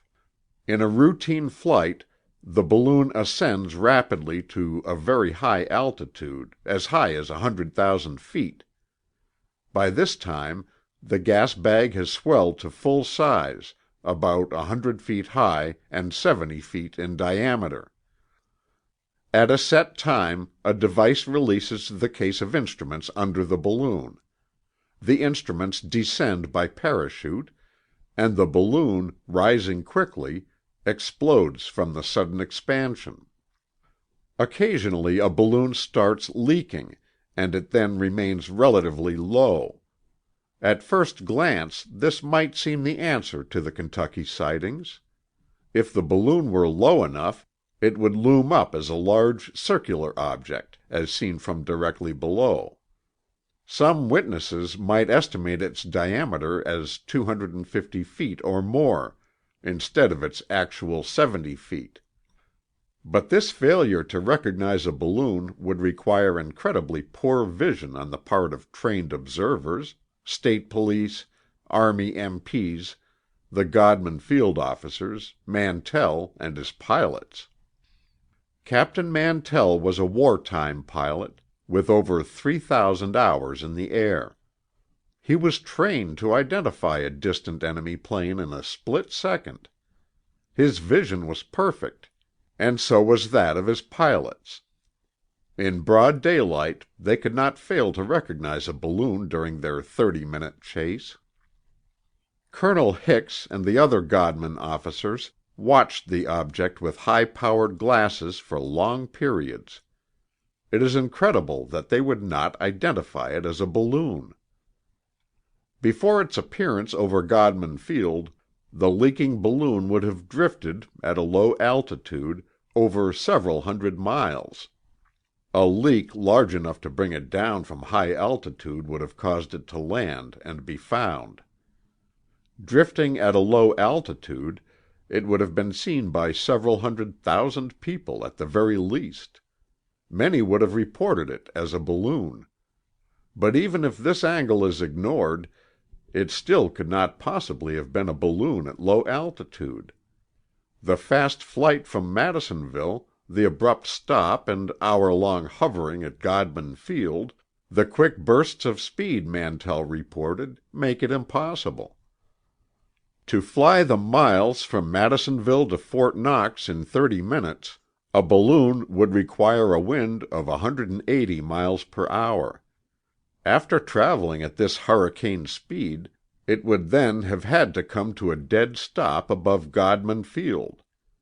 As the P-51s approached, it would have had to speed up again to 180, then to more than 360 to keep ahead of Mantell. The 3 fighter pilots chased the mysterious object for half an hour. I have several times chased balloons with a plane, overtaking them in seconds. In a straight chase, Mantell would have been closing in at 360.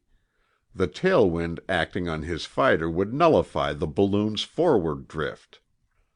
But even if you accept these improbable factors, there is one final fact that nullifies the balloon explanation. The strange object had disappeared when Mantell's wingman searched the sky, just after the leader's death. If it had been a balloon held stationary for an hour at a high altitude, and glowing brightly enough to be seen through clouds, it would have remained visible in the same general position. Seen from 33,000 feet, it would have been even brighter because of the clearer air. But the mysterious object had completely vanished in those few minutes. A search covering 100 miles failed to reveal a trace. Whether at a high or low altitude, a balloon could not have escaped the pilot's eyes. It would also have continued to be seen at Godman Field and other points, through occasional breaks in the clouds. I pointed out these facts to one Air Force officer at the Pentagon. Next day he phoned me. "I figured it out. The timing device went off and the balloon exploded. That's why the pilot didn't see it." "It's an odd coincidence," I said, "that it exploded in those 5 minutes after Mantell's last report." "Even so, it's obviously the answer," he said. Checking on this angle, I found: 1. No one in the Kentucky area had reported a descending parachute. 2. No cosmic ray research instrument, case, or parachute was found in the area. 3. No instruments were returned to the Navy from this region. And all balloons and instruments released at that time were fully accounted for. Even if it had been a balloon, it would not explain the later January 7th reports, the simultaneous sightings mentioned by Professor Hynek in the Project Saucer report. This includes the things seen at Lockbourne Air Force Base 2 hours after Mantell's death. Obviously, the saucer seen flying at 500 miles per hour over Lockbourne Field could not have been a balloon. Even if there had been several balloons in this area, and there were not by official record, they could not have covered the courses reported. In some cases, they would have been flying against the wind at terrific speed. Then what was the mysterious object? And what killed Mantell? Both the Air Force and the Post articles speculate that Mantell carelessly let himself black out. Since some explanation had to be given, this might seem a good answer. But Mantell was known for cool-headed judgment. As a wartime pilot, he was familiar with signs of anoxia, oxygen starvation. That he knew his tolerance for altitude is proved by his firmly declared intention to abandon the chase at 20,000 feet, since he had no oxygen equipment. Mantell had his altimeter to warn him. From experience, he would recognize the first vague blurring, narrowing of vision, and other signs of anoxia. Despite this, the blackout explanation was accepted as plausible by many Americans. While investigating the Mantell case, I talked with several pilots and aeronautical engineers. Several questioned that a P-51 starting a dive from 20,000 feet would have disintegrated so thoroughly. "From 30,000 feet, yes," said one engineer. "If the idea was to explain it away, I'd pick a high altitude to start from. But a pilotless plane does not necessarily dive, as you know. It might slip off and spin, or spiral down, and a few have even landed themselves. Also, if the plane started down from 20,000, the pilot wouldn't be too far blacked out. The odds are he'd come to when he got into thicker air, admitting he did blur out, which is only an Air Force guess. I don't see why they're so positive Mantell died before he hit the ground, unless they know something we don't." One of the pilot group put it more bluntly. "It looks like a cover-up to me. I think Mantell did just what he said he would: close in on the thing. I think he either collided with it, or more likely they knocked him out of the air. They'd think he was trying to bring them down, barging in like that." Even if you accept the blackout answer, it still does not explain what Mantell was chasing. It is possible that, excited by the huge mysterious object, he recklessly climbed beyond the danger level, though such an act was completely at odds with his character. But the identity of the thing remains, officially, a mystery. If it was some weird experimental craft or a guided missile, then whose was it? Air Force officers had repeatedly told me that they had no such device. General Carl Toohey Spatz, former Air Force chief, had publicly insisted that no such weapon had been developed in his regime. Secretary Symington and General Hoyt Vandenberg, present Air Force chief, had been equally emphatic. Of course, official denials could be expected if it were a top-level secret. But if it were a secret device, would it be tested so publicly that thousands would see it? If it were an Air Force device, then I could see only one answer for the Godman Field incident. The thing was such a closely guarded secret that even Colonel Hicks hadn't known. That would mean that most or all Air Force Base COs were also in ignorance of the secret device. Could it be a Navy experiment kept secret from the Air Force? I did a little checking.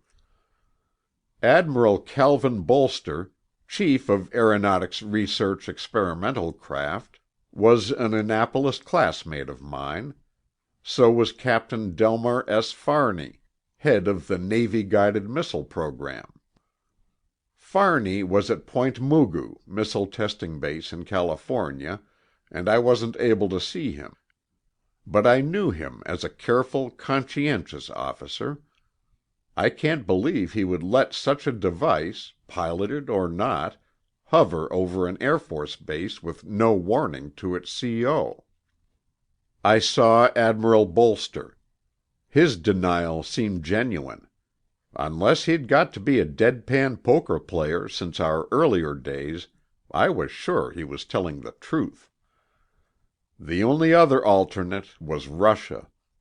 It was incredible that they would develop such a device, and then expose it to the gaze of U.S. Air Force officers. It could be photographed, its speed and maneuverability checked, it might crash, or anti-aircraft fire might bring it down. The secret might be lost in one such test flight. There was one other explanation.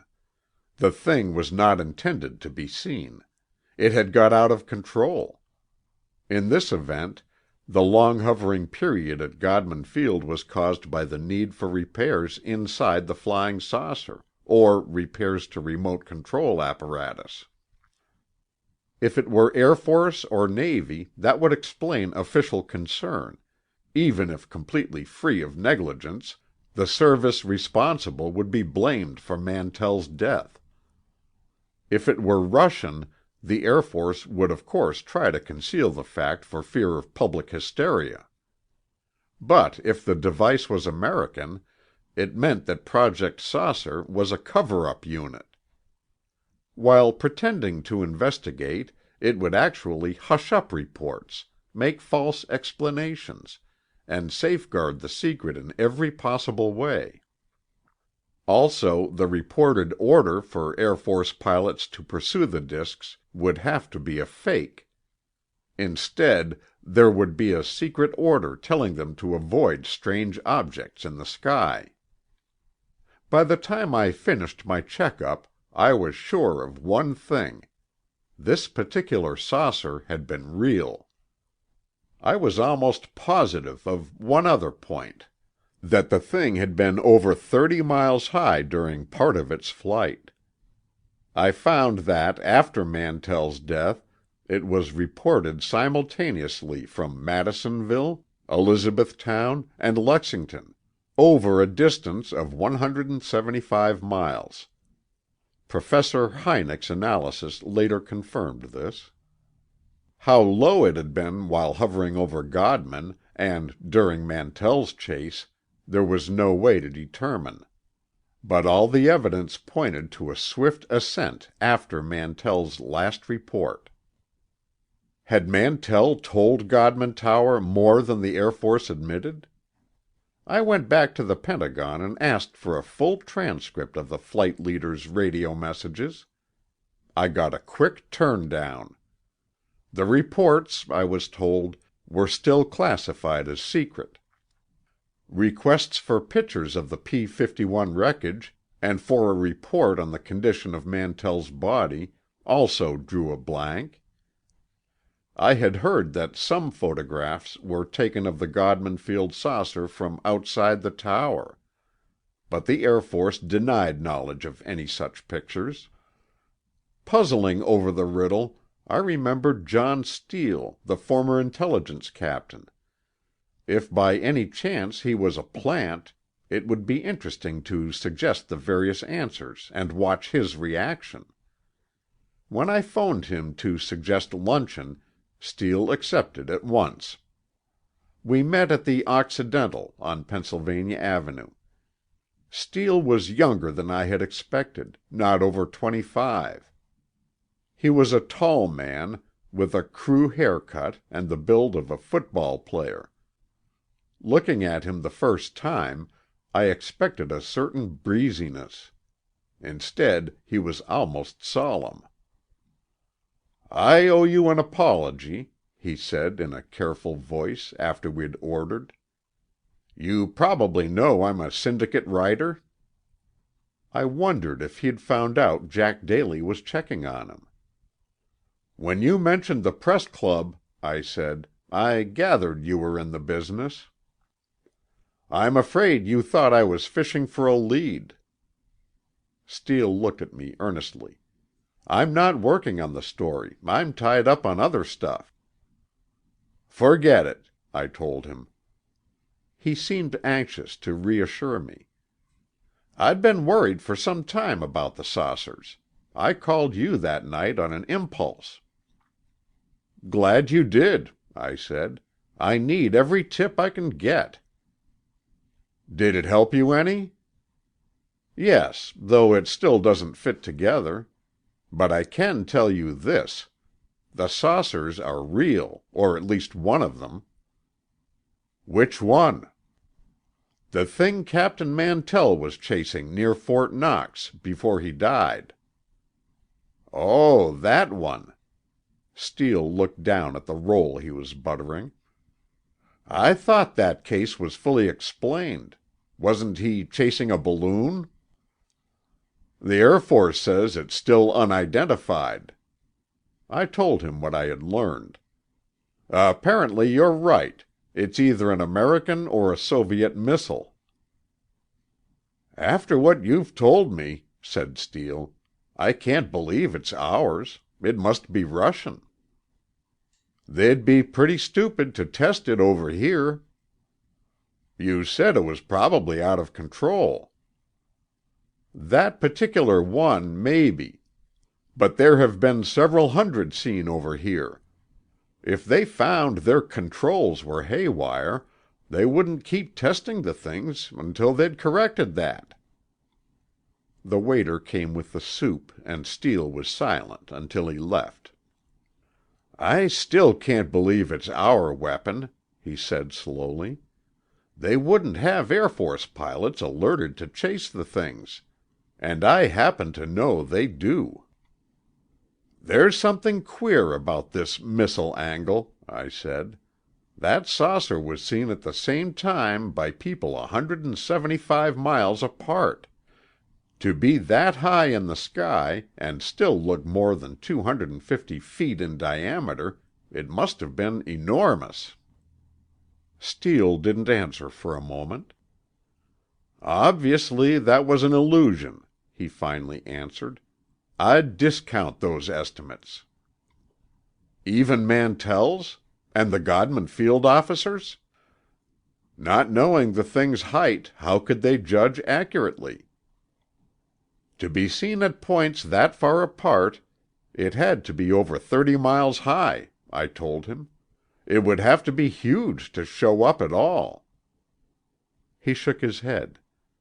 "I can't believe those reports are right. It must have been sighted at different times." I let it drop. "What are you working on now?" Steele asked after a minute or two. I said I hadn't decided. Actually, I planned a trip to the coast to interview pilots who had sighted flying discs. "What would you do if you found it wasn't a Soviet missile?" said Steele. He sounded almost too casual. "If security was involved, I'd keep still. But the Air Force and the Navy swear they haven't any such things." Steele looked at me thoughtfully. "You know, True might force something into the open that would be better left secret." He smiled ironically. "I realize that sounds peculiar, since I suggested the Russian angle. But if it isn't Russian, though I still think it is, then we have nothing to worry about." I was almost sure now that he was a plant. During the rest of the luncheon I tried to draw him out, but Steele was through talking. When we parted he gave me a sober warning.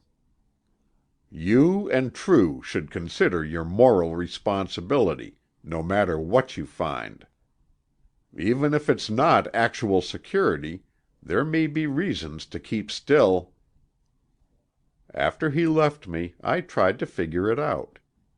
If the Air Force was back of this, they must not think much of my intelligence.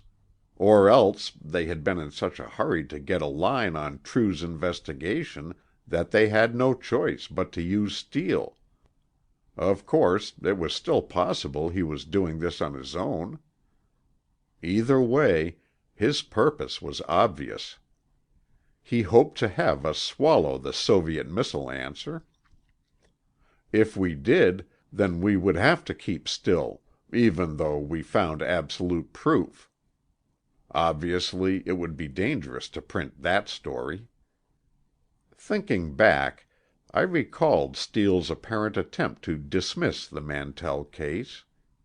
I was convinced now. The Godman Field affair must hold an important clue that I had overlooked. It might even be the key to the whole flying saucer riddle. End of chapter 5. The Flying Saucers Are Real by Donald Keyhoe. Chapter 6. Shortly after my talk with Steele, I flew to the coast. For 3 weeks I investigated sightings that had been reported by airline and private pilots and other competent witnesses. At first, the airline pilots were reluctant to talk. Most of them remembered the ridicule that had followed published accounts by other airline men. One pilot told me he had been ordered to keep still about his experience, whether by the company or the Air Force he would not say. But most of them finally agreed to talk, if I kept their names out of print. One airline captain, I'll call him Blake, had encountered a saucer at night. He and his co-pilot had sighted the object, gleaming in the moonlight, half a mile to their left. "We were at about 12,000 feet," he said, "when we saw this thing pacing us. It didn't have any running lights, but we could see the moonlight reflecting from something like bright metal. There was a glow along the side, like some kind of light or exhaust." "Could you make out the shape?" I asked. Blake grinned crookedly. "You think we didn't try? I cut in toward it. It turned in the same direction. I pulled up about 300 feet and it did the same. Finally I opened my throttles and cut in fast, intending to pull tip if we got too close. I needn't have worried. The thing let out a burst of reddish flame and streaked up out of sight. It was gone in a few seconds." "Then it must have been piloted," I said. "If not, it had some kind of radar responder unit to make it veer off when anything got near it. It matched every move I made, until the last one." I asked him what he thought the saucer was. Blake hesitated, then he gave me a slow grin. "Well, my co-pilot thinks it was a spaceship. He says no pilot here on Earth could take that many G's when the thing zoomed." I'd heard some men from Mars opinions about the saucers, but this was an experienced pilot. "You don't believe that?" I said. "No," Blake said. "I figure it was some new type of guided missile. If it took as many G's as Chuck, my co-pilot, thinks, then it must have been on a beam and remote controlled." Later, I found 2 other pilots who had the same idea as Chuck. One captain was afraid the flying saucers were Russian. His co-pilot thought they were Air Force or Navy. I met one airline official who was indignant about testing such missiles near the airways. "Even if they do have some device to make them veer off," he said, "I think it's a risk. There'll be hell to pay if one ever hits an airliner."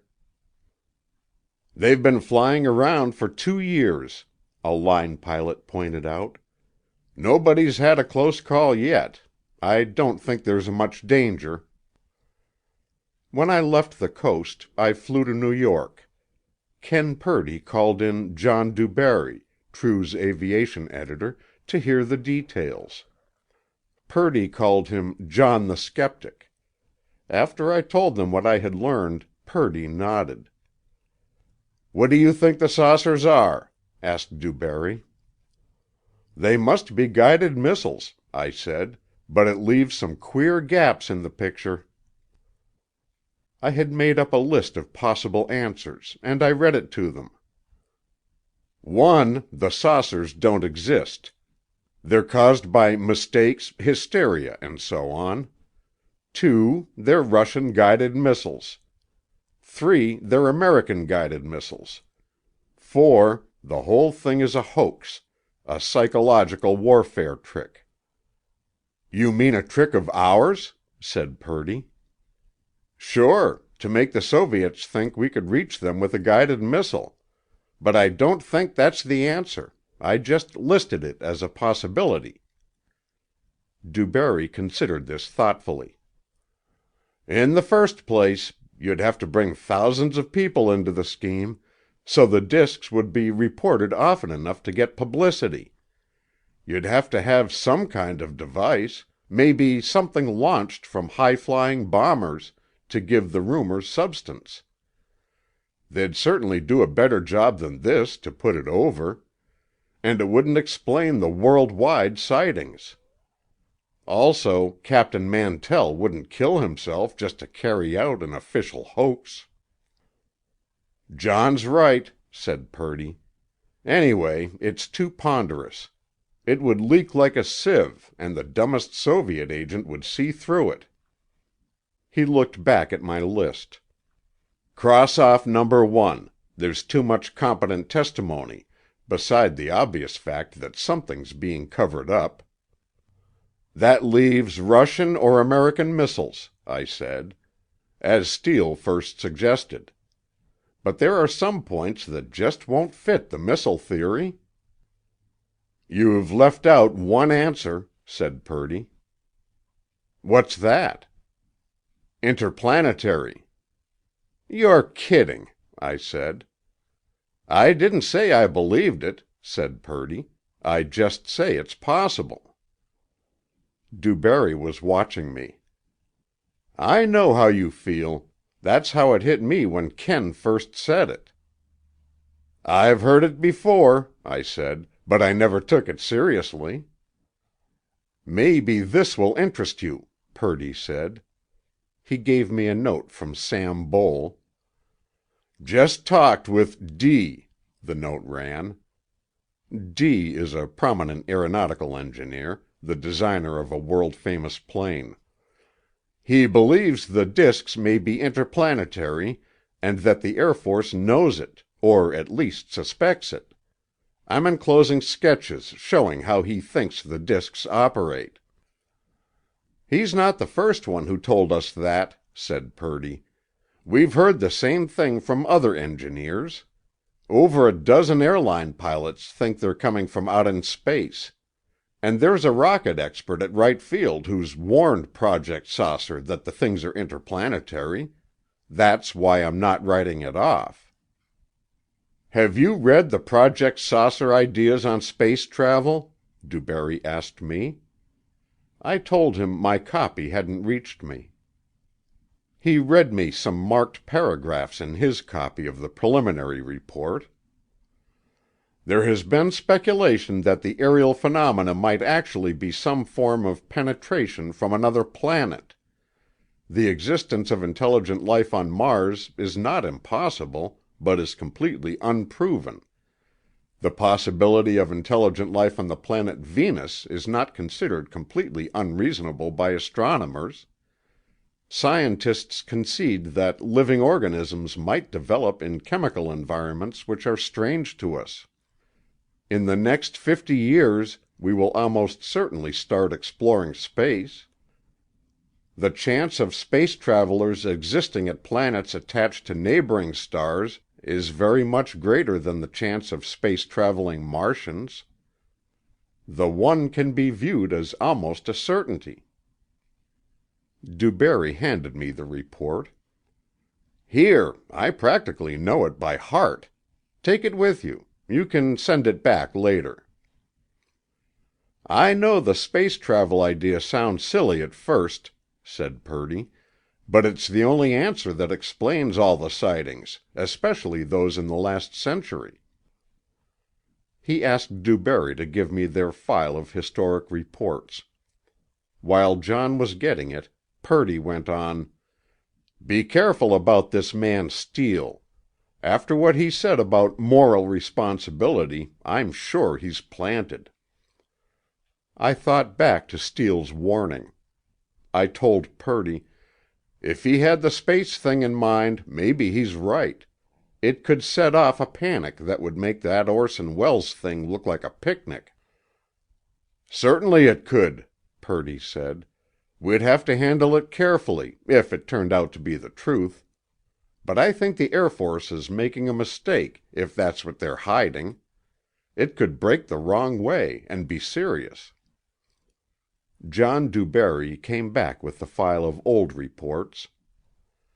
"It might interest you to know," he said, "that the Air Force checked all these old sightings, too."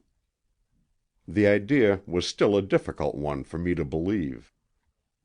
"Those space travel suggestions might be a trick," I said. "The Air Force may be hinting at that to hide the guided missile secret." "Yes, but later on they deny the space thing," said Purdy. "It looks as if they're trying to put people on guard and then play it down so they won't get scared." As I put the historic reports file in my briefcase, Purdy handed me a letter from an investigator named Hilton, who had been working in the Southwest. I skimmed over his letter. Hilton had heard of some unusual night sightings in New Mexico. The story had been hushed up, but he had learned some details from a pilot at Albuquerque. One of these mysterious flying lights had been seen at Las Vegas on December 8, 1948, just 1 month before Mantell was killed in Kentucky. It was too dark to make out the shape behind the light, but all witnesses had agreed on its performance. The thing had climbed at tremendous speed, its upward motion shown by a bright green light.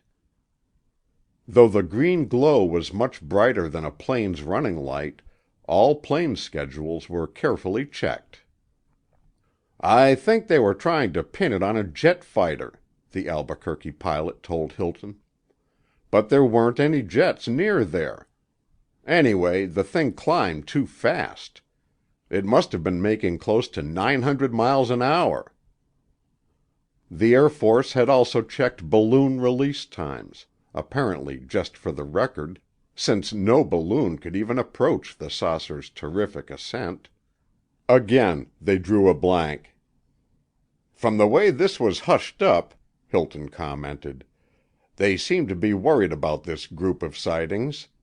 I've heard 2 reports that the FBI is tied into the deal somehow, but that's as far as I can get." "See if you can get any lead on that," Purdy told me. "That FBI business puzzles me. Where would they come in?" I said I would try to find out. But it was almost 4 months before we learned the answer. The FBI men had been witnesses. This was later admitted in an obscure cross-reference in the final Project Saucer report.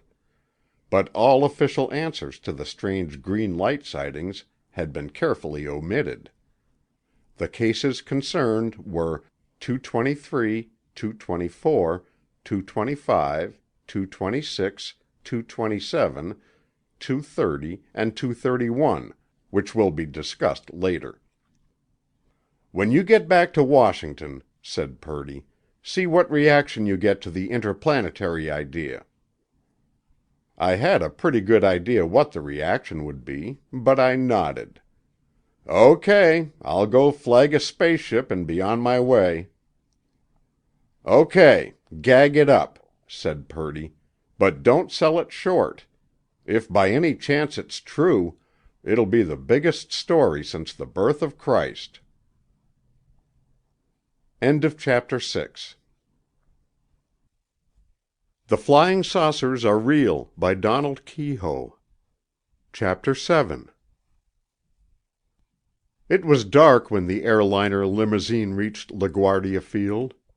I had intended taking an earlier plane, but DuBarry persuaded me to stay over for dinner.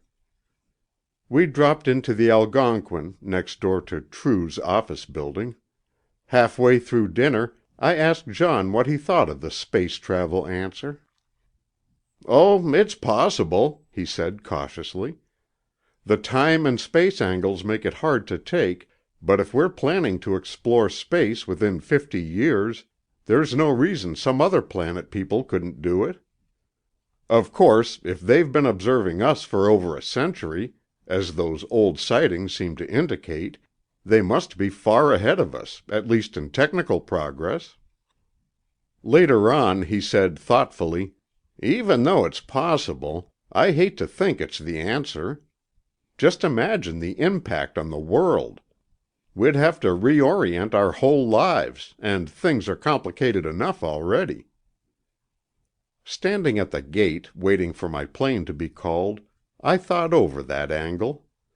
Assuming that space travel was the solution, which I still couldn't believe, what would be the effect on the world? It was a hard thing to picture. So much depended on the visitors from space. What would their purpose be? Would they be peaceful or hostile? Why had they been observing the Earth so intensively in the past few years? I could think of 100 questions. What would the space people be like? Would they be similar to men and women on Earth, or some fearful Buck Rogerish creatures who would terrify the average American, including myself? It was obvious they would be far superior to us in many ways. But their civilization might be entirely different. Evolution might have developed their minds, and possibly their bodies, along lines we couldn't even grasp. Perhaps we couldn't even communicate with them. What would be the net effect of making contact with beings from a distant planet? Would Earthlings be terrified, or, if it seemed a peaceful exploration, would we be intrigued by the thought of a great adventure? It would depend entirely on the space visitors' motives, and how the world was prepared for such a revelation. The more I thought about it, the more fantastic the thing seemed. And yet it hadn't been too long since airplane flight was considered an idiot's dream. This scene here at LaGuardia would have seemed pure fantasy in 1900. The huge Constellations and DC-6s, the double-decked Stratocruisers sweeping in from all over the country, the big ships at Pan American taking off for points all over the globe. We'd come a long way in the 46 years since the Wright brothers' first flight. But space travel! The gateman checked my ticket, and I went out to the Washington plane. It was a luxury ship, a 52-passenger, 4-engined DC-6, scheduled to be in the capital 1 hour after takeoff.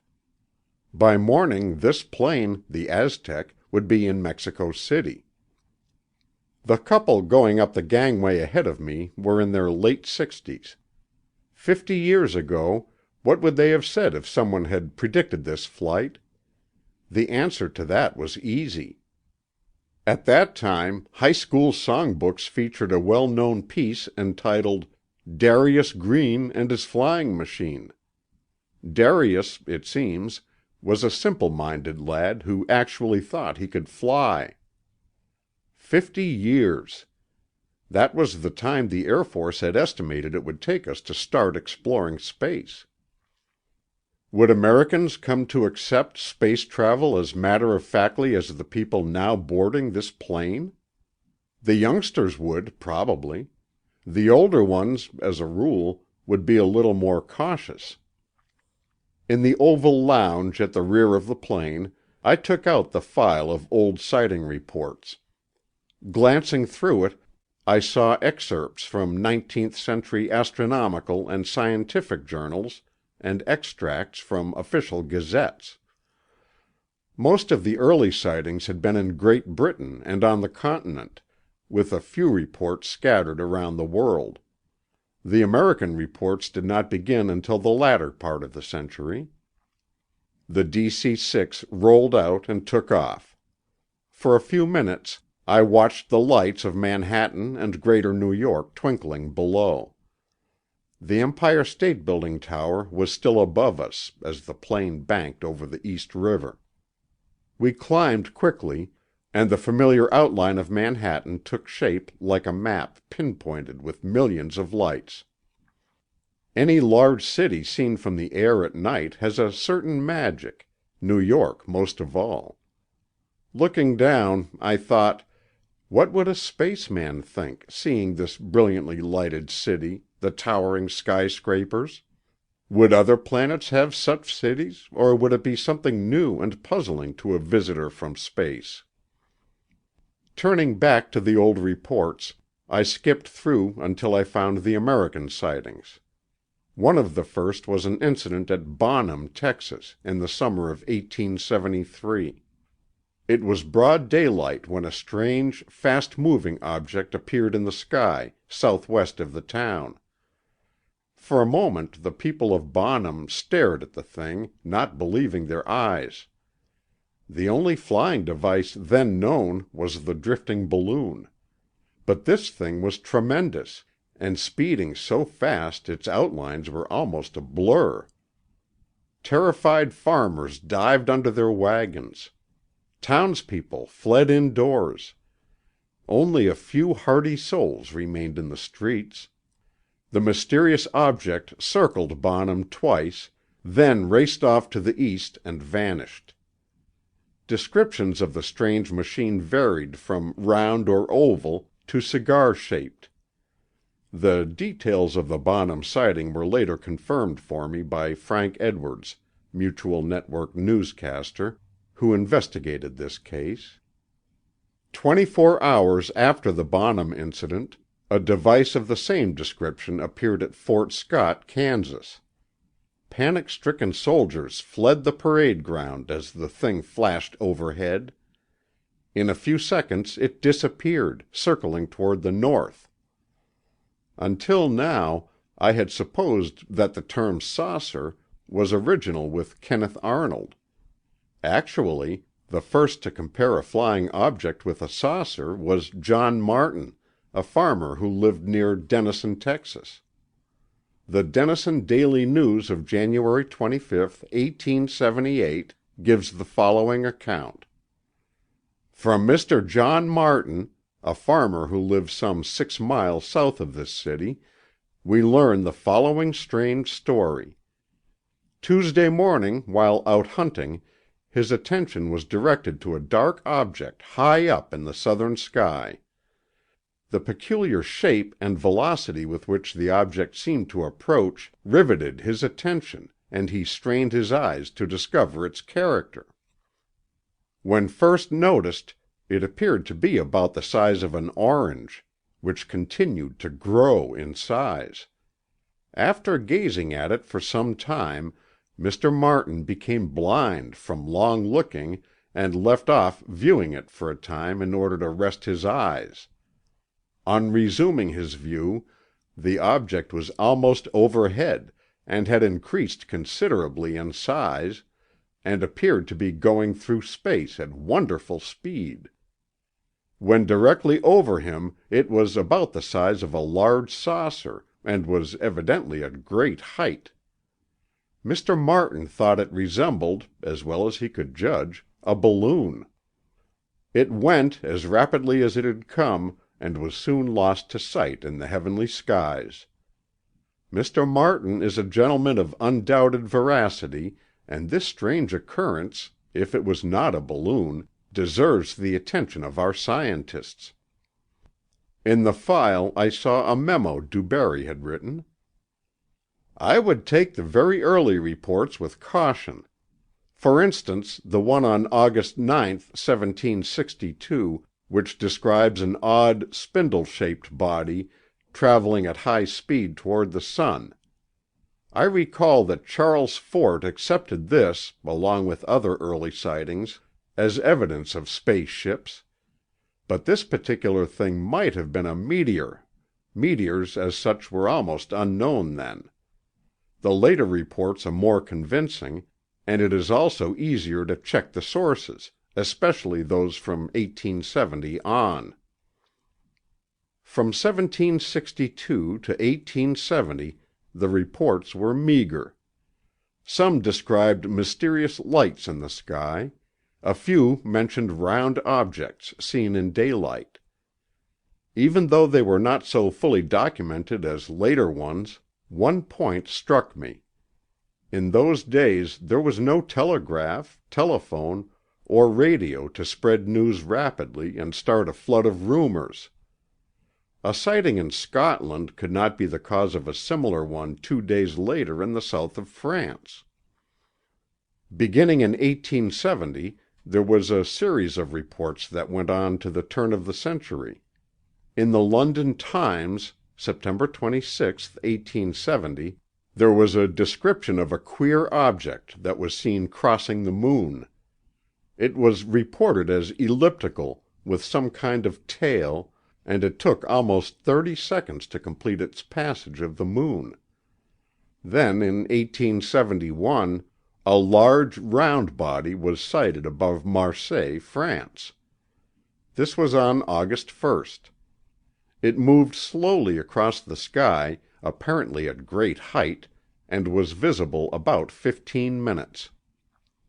On March 22, 1880, several brilliantly luminous objects were reported seen at Keyhoe, Germany. Sighted just before sunrise, they were described as rising from the horizon and moving from east to west. The account was published in the British Nature magazine, volume 22, page 64. The next report in the file mentioned briefly a strange round object seen in the skies over Bermuda. The source for this account was the Bermuda Royal Gazette. This was in 1885. That same year, an astronomer and other witnesses reported a gigantic aerial object at Adrianople, Turkey. On November 1st, the weird apparition was seen moving across the sky. Observers described it as round and 4 to 5 times the size of the moon. This estimate is similar to the Denison, Texas, comparison with an orange. The object would actually be huge to be seen at any great height. But unless the true height were known, any estimate of size would be guesswork. On March 19, 1887, 2 strange objects fell into the sea near a Dutch barkentine. As described by the skipper, Captain C. D. Sweet, one of the objects was dark, the other brightly luminous. The glowing object fell with a loud roaring sound. The shipmaster was positive it was not a meteor. In New Zealand, a year later, an oval-shaped disk was reported speeding high overhead. This was on May 4, 1888. About 2 years after this, several large aerial bodies were sighted hovering over the Dutch East Indies. Most accounts described them as roughly triangular, about 100 feet on the base and 200 feet on the sides. But some observers thought they might be longer and narrower with a rounded base. This would make them agree with more recent stories of cone-shaped objects with rounded tops seen in American skies. On August 26, 1894, a British admiral reported sighting a large disk with a projection like a tail. And a year after this, both England and Scotland buzzed with stories of triangular-shaped objects like those seen in the Dutch East Indies. Although many officials scoffed at the stories, more than one astronomer stuck to his belief that the mysterious things might be coming from outer space. Since planes and dirigibles were then unknown, there was no one on Earth who could have been responsible for them. In 1897, sightings in the United States began to be more frequent. One of the strangest reports describes an incident that began on April 9th. Flying at a great height, A huge cigar-shaped device was seen in the Midwest. Short wings projected from the sides of the object, according to reports of astronomers who watched it through telescopes.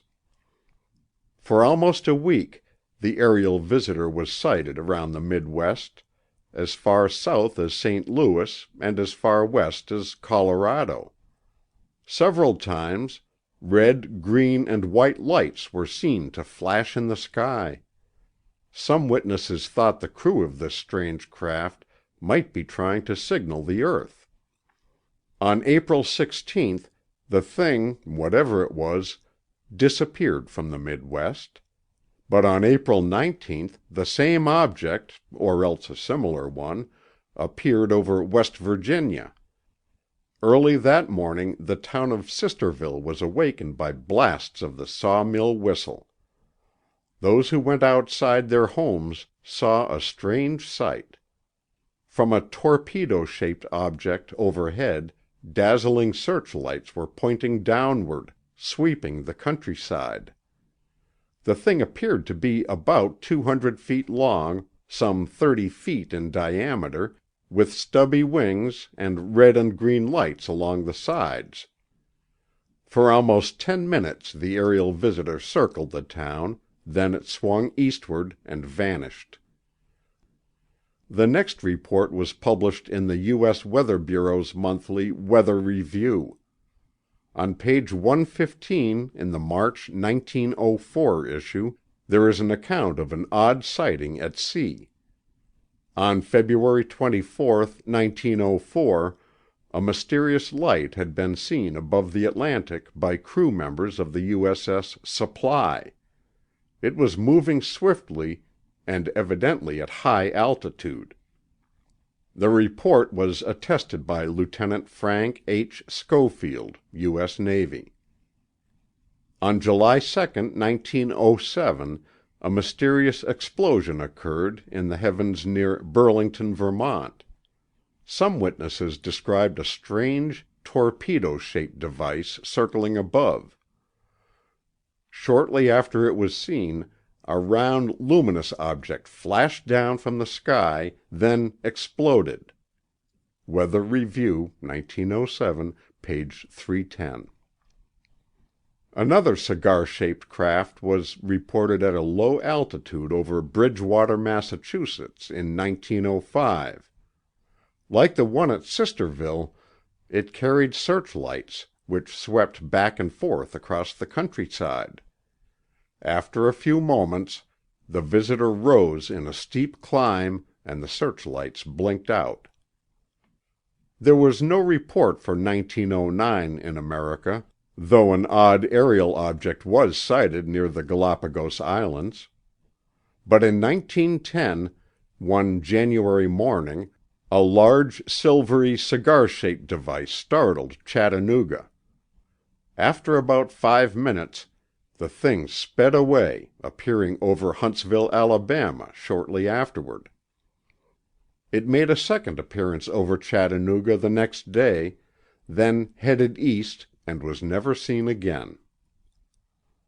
In Popular Astronomy, January 27, 1912, a Dr. F. B. Harris describes an intensely black object that he saw crossing the moon. As nearly as he could tell, it was gigantic in size, though again there was no way to be sure of its distance from him or the moon. With careful understatement, Dr. Harris said, "I think a very interesting and curious phenomenon happened that night." A strange shadow was noted on the clouds at Fort Worth, Texas, on April 8, 1913. It appeared to be caused by some large body hovering motionless above the clouds. As the cloud layer moved, the shadow remained in the same position. Then it changed size, diminishing, and quickly disappeared, as if it had risen vertically. A report on this was given in the Weather Bureau Review of that year, No. 4-599. By 1919, dirigibles were of course well known to most of the world. When a dirigible-shaped object appeared over Huntington, West Virginia, in July of that year, there was no great alarm. It was believed to be an American blimp, though the darkness, it was 11 at night, prevented observers from being sure. But a later checkup proved it was not an American ship, nor was it from any country possessing such craft. For some time after this there were few authentic reports. Then in 1934, Nicholas Roerich, head of the American Roerich expedition into Tibet, had a remarkable experience that bears on the saucer riddle. On pages 361 and 362 of his book Altai Himalaya, Roerich describes the incident. The expedition party was in the wilds of Tibet one morning when a porter noticed the peculiar actions of a buzzard overhead. He called Roerich's attention to it. Then they all saw something high in the sky, moving at great speed from north to south. Watching it through binoculars, Roerich saw it was oval-shaped, obviously of huge size, and reflecting the sun's rays like brightly polished metal. While he trailed it with his glasses, the object suddenly changed direction from south to southwest. It was gone in a few moments. This was the last sighting listed before World War II. When I had finished, I stared out the plane window, curiously disturbed. Like most people, I had grown up believing the earth was the center of everything, life, intelligence, and religion. Now, for the first time in my life, that belief was shaken. It was a curious thing. I could accept the idea that we would eventually explore space, land on the moon, and go on to distant planets. I had read of the plans, and I knew our engineers and scientists would somehow find a way. It did not disturb my belief in our superiority. But faced with this evidence of a superior race in the universe, my mind rebelled. For years I had been accustomed to thinking in comic strip terms of any possible spaceman, Buck Rogers stuff, with weird-looking spaceships and green-faced Martians. But now, if these sightings were true, the shoe was on the other foot. We would be faced with a race of beings at least 200 years ahead of our civilization, perhaps thousands. In their eyes we might look like primitives. My conjectures before the takeoff had just been idle thinking. I had not really believed this could be the answer. But now the question came back sharply. How would we react to a sudden appearance of spaceships, bringing that higher race to the earth? If we were fully prepared, educated to this tremendous adventure, it might come off without trouble. Unprepared, we would be thrown into panic. The lights of Philadelphia showed up ahead, and a thought struck me. What would Philadelphians of 1776 have thought to see this DC-6 flying across their city at 300 miles an hour? What would the sentries at Valley Forge have done, a year later, if this lighted airliner had streaked over their heads? Madness. Stampede. Those were the plain answers. But there was a difference now. We had had modern miracles, radio, television, supersonic planes, and the promise of still more miracles. We could be educated, or at least partly prepared, to accept space visitors. In 50 years we had learned to fly. In 50 years more we would be exploring space. Why should we believe such creative intelligence was limited to the Earth? It would be incredible if the Earth, out of all the millions of planets, proved the only inhabited spot in the whole universe. But instinctively, I still fought against believing that the flying saucers were spaceships. Eventually, we would make contact with races on other planets. They undoubtedly would someday visit the Earth. But if it could be put off, a problem for later generations to handle. If the disks proved American-guided missiles, it would be an easier answer. Looking through the Project Saucer report DuBarry had loaned me, I read the space travel items, hoping to find some hint that this was a smokescreen. On page 18, in a discussion on Mars, I found this comment. Reports of strange objects seen in the skies have been handed down through the generations. However, scientists believe that if Martians were now visiting the Earth without establishing contact, it could be assumed that they have just recently succeeded in space travel, and that their civilization would be practically abreast of ours.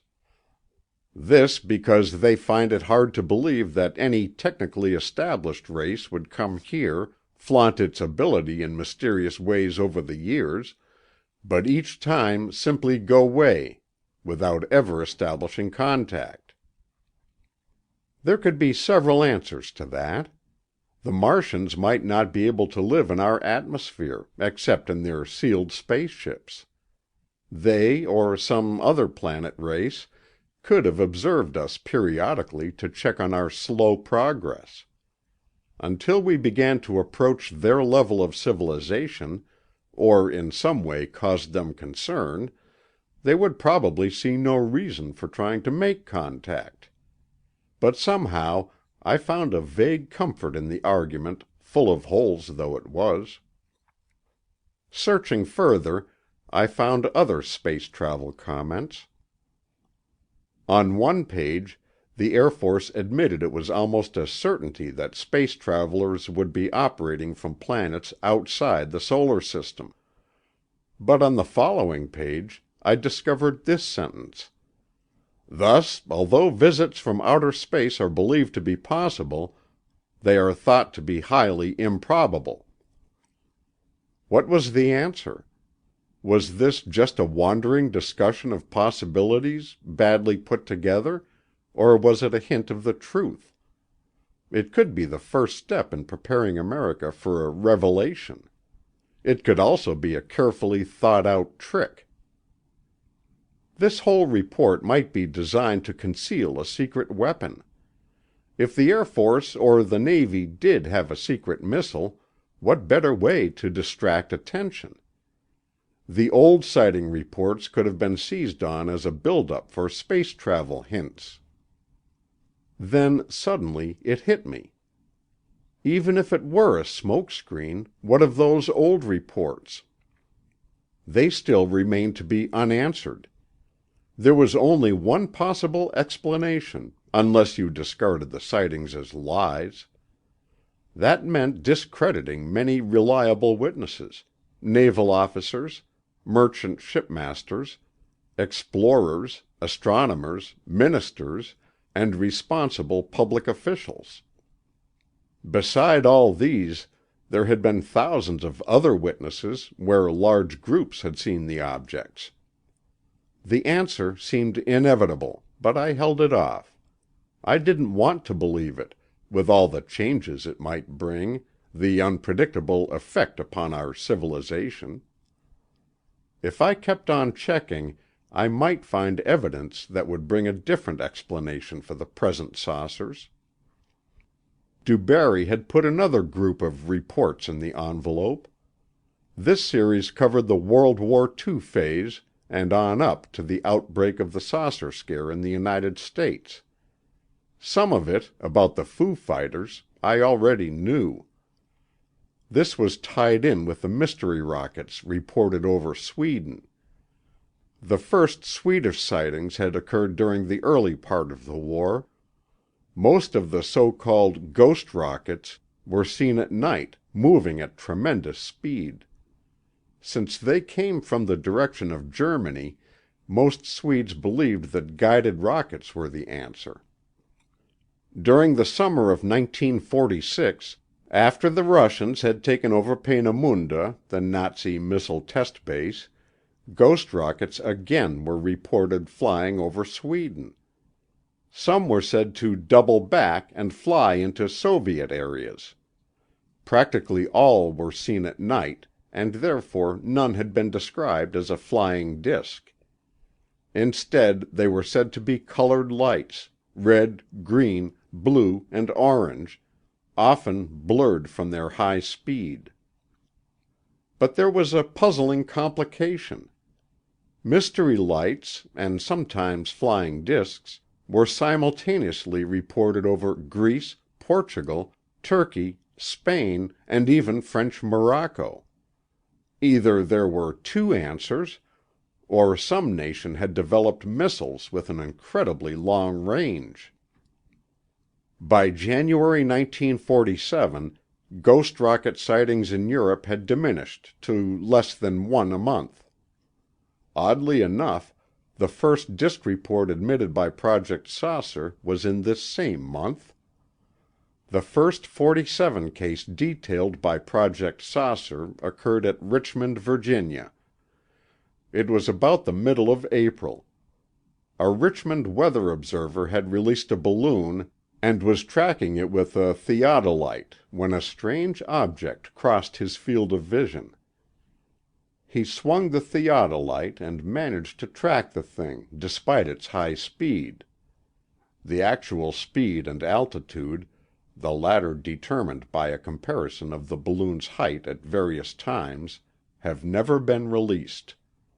Nor has the Air Force released this observer's report on the object's size, which Project Saucer admitted was more accurate than most witnesses' estimates.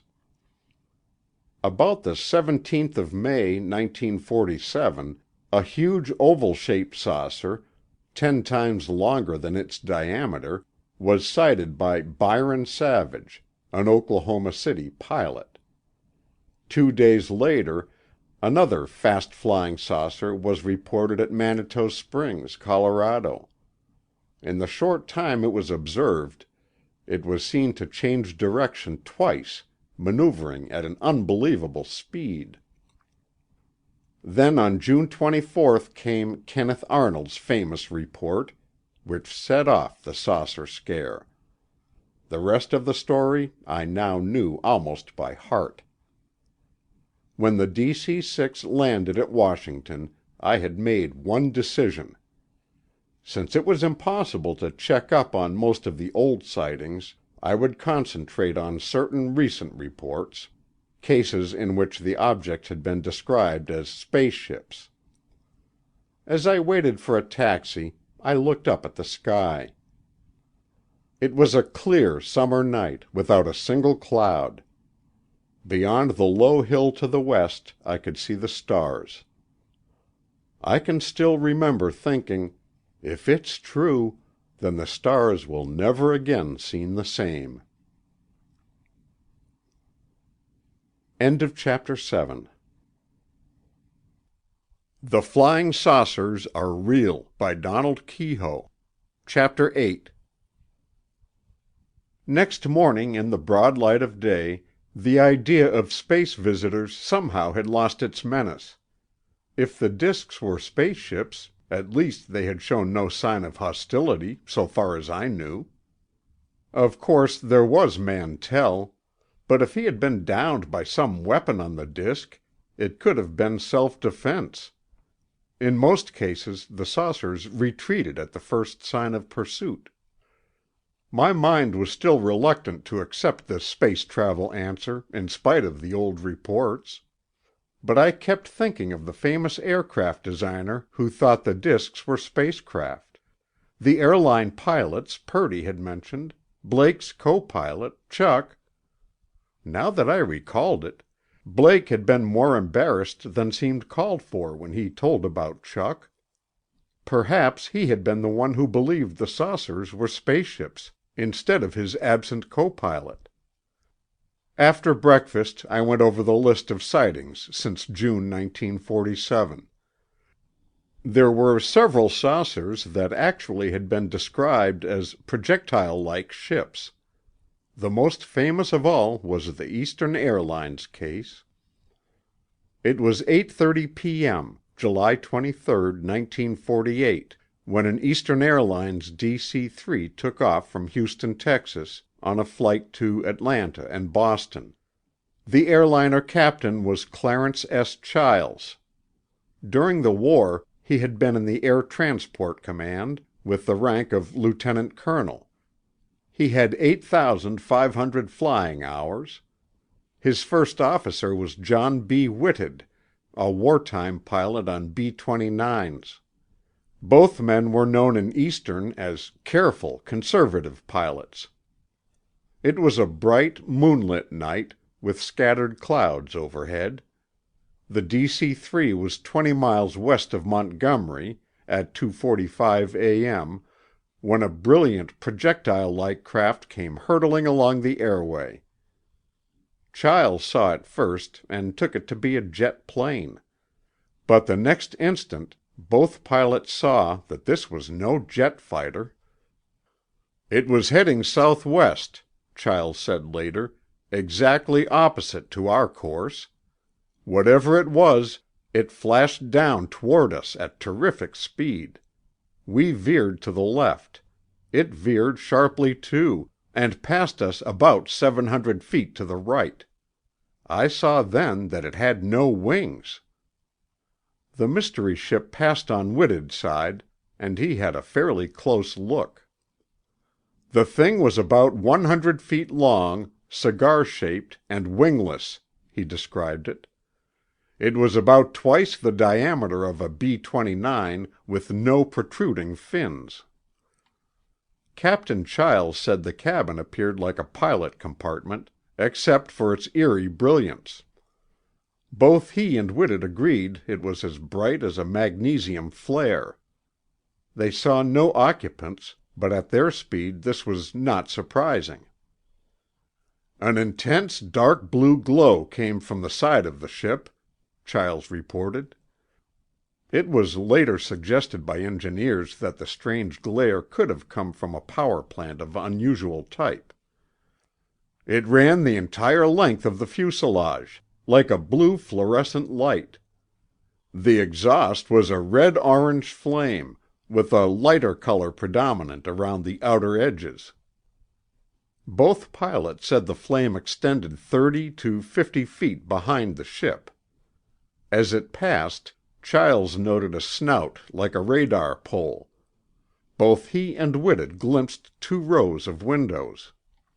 "Just as it went by," said Childs, "the pilot pulled up as if he had seen the DC-3 and wanted to avoid us. There was a tremendous burst of flame from the rear. It zoomed into the clouds, its jet wash rocking our DC-3. Childs's estimate of the mystery ship's speed was between 500 and 700 miles an hour. As the object vanished, Childs went back into the cabin to check with the passengers. Most had been asleep or were drowsing, but one man confirmed that they were in their right senses. This passenger, Clarence McKelvey of Columbus, Ohio, told them and a Project Saucer team later that he had seen a brilliant streak of light flash past his window. It had gone too swiftly for him to catch any details. The AP interviewed Mr. McKelvey soon after he landed and ran the following story. Kennett Square, Pennsylvania, July 24th. AP. Clarence L. McKelvey, assistant managing editor of the American Education Press, said he was the only passenger on the EAL Houston-Boston plane who was not asleep when the phantom craft was sighted. "I saw no shape or form," Mr. McKelvey said. "I was on the right side of the plane, and suddenly I saw this strange, eerie streak out of my window. It was very intense, not like lightning or anything I had ever seen. The Columbus man said he was too startled and the object moved too quickly for him to adjust his eyes to it." In Washington, Air Force officials insisted they could shed no light on the mystery. Out in Santa Monica, General George C. Kenney, then chief of the Strategic Air Command, declared the Air Force had nothing remotely like the ship described. "I wish we did," General Kenny told reporters. "I'd sure like to see that." The publicized story of this spaceship set off another scare. Also the usual cracks about screwball pilots. But Chiles and Whitted were not screwballs. They were highly respected pilots. The passengers' confirmation added weight. But even if all three had been considered deluded, the Air Force investigators could not get around the reports from Robins Air Force Base. Just about 1 hour before the DC-3 incident, a strange flaming object came racing southward through the night skies over Robins Field at Macon, Georgia. Observers at the airbase were astounded to see what appeared to be a huge, wingless craft streak overhead, trailing a varicolored exhaust. The witnesses' description tallied with those of Chiles and Whitted. The mystery ship vanished swiftly. All observers agreed that it disappeared from the line of sight just like a normal aircraft. While I was working on this case, a contact in Washington gave me an interesting tip. Within 48 hours after that Eastern sighting, Air Force engineers rushed out blueprint plans and elevations of the spaceship based on what the two pilots told them. Whether or not this was true, I found that the Air Force engineers did compute the probable speed and lift of the mystery craft. The ship was found to be within the bounds of aerodynamic laws for operations in our atmosphere. Here is the Air Force statement. Application of the Prandtl theory of lift indicated that a fuselage of the dimensions reported by Chiles and Whitted could support a load comparable to the weight of an aircraft of this size at flying speeds in the subsonic range. This supports Chiles's estimate of 500 to 700 miles per hour. 4 days after the spaceship story was published, a Navy spokesman was quoted as hinting it might have been a high-atmosphere rocket gone astray from the proving grounds in New Mexico. The brief report appeared on the editorial page of the Washington Star on July 28, 1947. It ran as follows. The Navy says that naval technicians have been testing a 3,000-mile-per-hour rocket in New Mexico. If one went astray, it could travel across our continent in a short time. At first glance I thought this might be the real answer to the Chiles-Whitted case. But after a few minutes I saw it was almost impossible. First, rockets at White Sands are launched and controlled with utmost care. There have been no reported cases of such a long-distance runaway. Second, if such a rocket had gone astray, it would certainly have caused wild confusion at White Sands until they found where it landed. Hundreds of people would have known about it. The story would be certain to leak out. Third, such a rocket would have had to travel from White Sands to Macon, Georgia, then circle around south of this city for over 40 minutes. If it had kept on at the speed observed at Robins Field, it would have passed Montgomery long before the DC-3 reached the area. In addition, the rocket would have had to veer sharply away from the airliner, as both pilots testified, and then zoom into the clouds. No high-atmosphere test rocket has automatic control such as this would require, and if it had gone astray from White Sands, the station's remote control would no longer be guiding it. The Eastern Airlines spaceship, then, was not just a fugitive rocket, but it could be a new type of aircraft, something revolutionary, developed in absolute secrecy. Other airline pilots had reported flying discs racing along the airways, though none that I knew of had described projectile-like objects. Chiles and Whitted insisted the mystery ship was not a disk, and the report from Robbins Field agreed on this point. Man-made devices or not, it seemed fairly certain there was more than one type of saucer. The more I studied the evidence, the harder it was to believe that this was an Earth-made ship. Such a wingless rocket ship would require tremendous jet power to keep it in the air. Even our latest jet bombers could not begin to approach its performance. Going back over the Project Saucer preliminary report, I found strong evidence that the Air Force was worried. In their investigation, project teams had screened 225 military and civilian flight schedules. After 9 months, they reported that the mysterious object was no conventional aircraft. On April 27, 1949, the Air Force admitted that Project Saucer had failed to find the answer. The spaceship was officially listed as unidentified. "But Wright Field is still working on it," an Air Force officer told me. "Both Chiles and Whitted are responsible pilots, and McKelvey has a reputation for making careful statements. Even without the Robbins Field confirmation, no one could doubt that they saw something."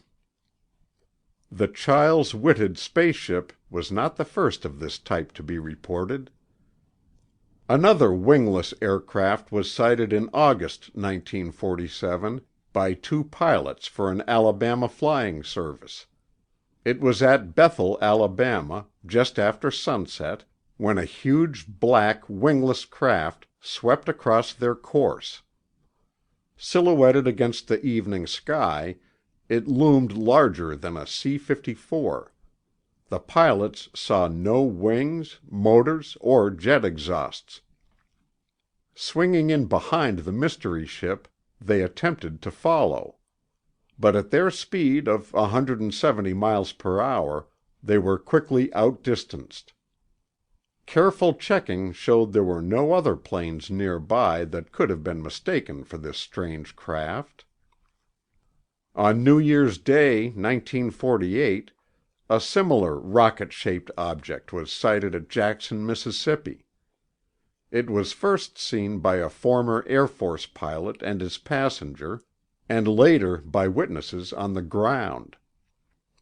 Before the pilot could begin to close in, the odd wingless ship pulled away. Speeding up from 200 to 500 miles per hour, it swiftly disappeared.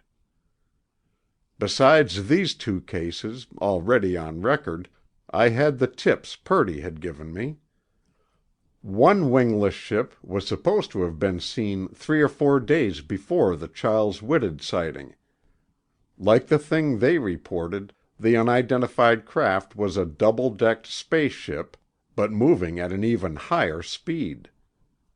At first, I ran into a stone wall trying to check this story. Then I found a lead confirming that this was a foreign report. It finally proved to be from The Hague. The tip had been right. This double-decked, wingless ship had been sighted on July 20th, 1948, 4 days before the Eastern case. Witnesses had reported it at a high altitude, moving at fantastic speed. While working on this report, I verified another tip. We had heard a rumor of a spaceship sighting at Clark Field in the Philippine Islands. Although I didn't learn the date, I found that there was such a record. In the final Project Saucer report, the attempt to explain away this sighting was painfully evident. Analyzing this case, number 206, the Air Force said, "If the facts are correct, there is no astronomical explanation. A few points favor the daytime meteor hypothesis: snow-white color, speed faster than a jet, the roar, similarity to sky writing and the time of day. But the tactics, if really performed, oppose it strenuously. The maneuvers in and out of cloud banks, turns of 180 degrees or more, possibly these were illusions caused by seeing the object intermittently through clouds. The impression of a fuselage with windows could even more easily have been a sign of imagination. With this conjecture, Project Saucer listed the sighting as officially answered. The Hague spaceship case was unexplained. In following up the Jackson and Bethel reports, I talked with 2 officials in the Civil Aeronautics Administration. One of these was Charlie Plank, who handled public relations. I found that the pilots concerned had good records. CAA men who knew them discounted the hoax theory. "Charlie, there is a rumor that airline pilots have been ordered not to talk," I told Plank. "You know anything about it?" "You mean ordered by the Air Force or the companies?" he said. "The Air Force and the CAA." "If the CAA's in on it, it's a top-level deal," said Charlie. "I think it's more likely the companies, with or without a nudge from the Air Force." While we were talking, an official from another agency came in. Because the lead he gave me was off the record, I'll call him Steve Barrett. I knew Steve fairly well. We were both pilots with service training. Our paths had crossed during the war, and I saw him now and then at airports around Washington. When the saucer scare first broke, Steve had been disgusted. "Damn fools trying to get publicity," he snorted. "The way Americans fall for a gag. Even the Air Force has got the jitters." So I was a little surprised to find he now thought the discs were real. "What sold you?" I asked. "The radar reports," said Steve. "I know of half a dozen cases where they've tracked the things. One was in Japan. The thing was climbing so fast, no one believed the radar men at first. Then they got some more reports. One was up in Canada. There was a case in New Mexico, and I think a Navy destroyer tracked a saucer up in the North Atlantic." "What did they find out?" said Charlie Plank. Steve shrugged. "I don't know all the answers. Whatever they are, the things can go like hell." I had a hunch he was holding back. I waited until he had finished with Charlie, and then went down the hall with him. "You think the saucers are guided missiles?" I said. "If I thought so, I wouldn't be talking," he said flatly. "That's not a dig at you, but I was cleared last year for some secret electronics work, and it might be used in some way with guided missiles." "I didn't know that, Steve." "It's okay," he said. "I don't mind talking, because I can't believe the saucers are guided missiles. Maybe a few of the things sighted out in the Southwest have been our test rockets, but that doesn't explain the radar reports in Canada and Japan." "I'd already heard about a radar case in Labrador," I told Steve. He looked at me quickly. "Where'd you pick that up?" "True passed it on to me," I said. "They've had some trouble tracking the things, they maneuver so fast," said Steve. "It sounds crazy, but I've been told they hit more than 10,000 miles an hour." "You believe it?"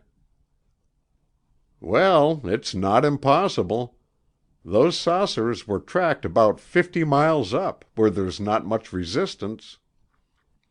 The elevator door opened. Steve waited until we were outside of the Commerce Building. "There's one other thing that gets me," he said. "Unless the radar boys are way off, some of those saucers are enormous. I just can't see a guided missile 500 feet in diameter." He stopped for a moment. "I suppose this will sound screwy to you—" "You think they're interplanetary," I said. Steve was quickly on the defensive. "I haven't bought it yet, but it's not as crazy as it sounds." Without mentioning names, I told him about the aircraft designer and the airline pilots. "They're in good company," said Steve. "You know the Air Institute?" "Sure, the Air Force School down at Montgomery." 6 months ago, I was talking with an officer who'd been instructing there." Steve looked at me, deadly serious. "He told me they are now teaching that the saucers are probably spaceships." End of chapter 8. The Flying Saucers Are Real by Donald Keyhoe. Chapter 9. 3 days after my meeting with Steve Barrett, I was on a mainliner 300, starting a new phase of the saucer investigation. By the time I returned, I hoped to know the truth about Project Saucer. As the ship droned westward, 14,000 feet above the Alleghenies, I thought of what Steve had told me. I believed that he had told me about the radar tracking, and I was fairly sure he believed the Air Institute story, but I wasn't so certain the story itself was true. It would hardly be a gag. Steve wasn't easily taken in. It was more likely that one Institute officer, or perhaps several, believed the saucers were spacecraft and aired their personal opinions. The Institute wasn't likely to give an official answer to something that Project Saucer still declared unsolved.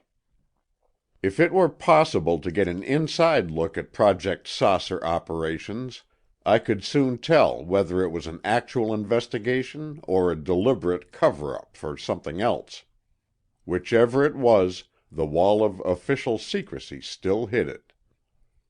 As a formality, I had called the Pentagon again and asked to talk with some of the project officers. As I expected, I was turned down. The only alternative was to dig out the story by talking with pilots and others who had been quizzed by project teams. I had several leads, and True had arranged some interviews for me. My first stop was Chicago, where I met an airline official and 2 commercial pilots. I saw the pilots first. Since they both talked in confidence, I will not use their right names. One, a Midwesterner I already knew, I'll call Pete Farrell. The other, a wartime instructor, Art Green. Pete was about 31, stocky, blue-eyed, with a pleasant, intelligent face. Art Green was a little older, a lean, sunburned, restless man, with an emphatic voice. Pete had served with the Air Force during the war.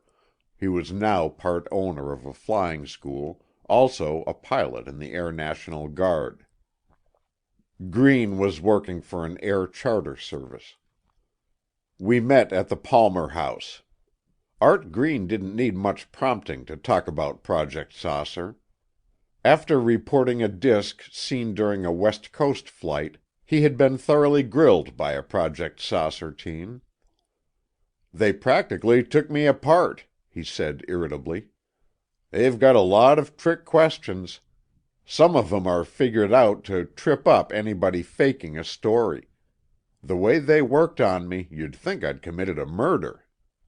Then they tried to sell me on the idea I'd seen a balloon, or maybe a plane, with the sun shining on it when it banked. I told them to go to the devil. I knew what I saw. After 17 years, I've got enough sense to tell a ship or a balloon when I see it." "Did they believe you?" I asked him. "If they did, they didn't let on. 2 of 'em acted as if they thought I was nuts. The other guy, I think he was Air Force intelligence, acted decent. He said not to get steamed up about the Aero Medical boys. It was their job to screen out the crackpots. And on top of that, I found out later the FBI had checked up on me to find out if I was a liar or a screwball. They went around to my boss, people in my neighborhood, even the pilots in my outfit. My outfit's still razzing me. I wouldn't report another saucer if one flew through my cockpit. Pete Farrell hadn't encountered any Project Saucer teams personally, but he had some interesting angles.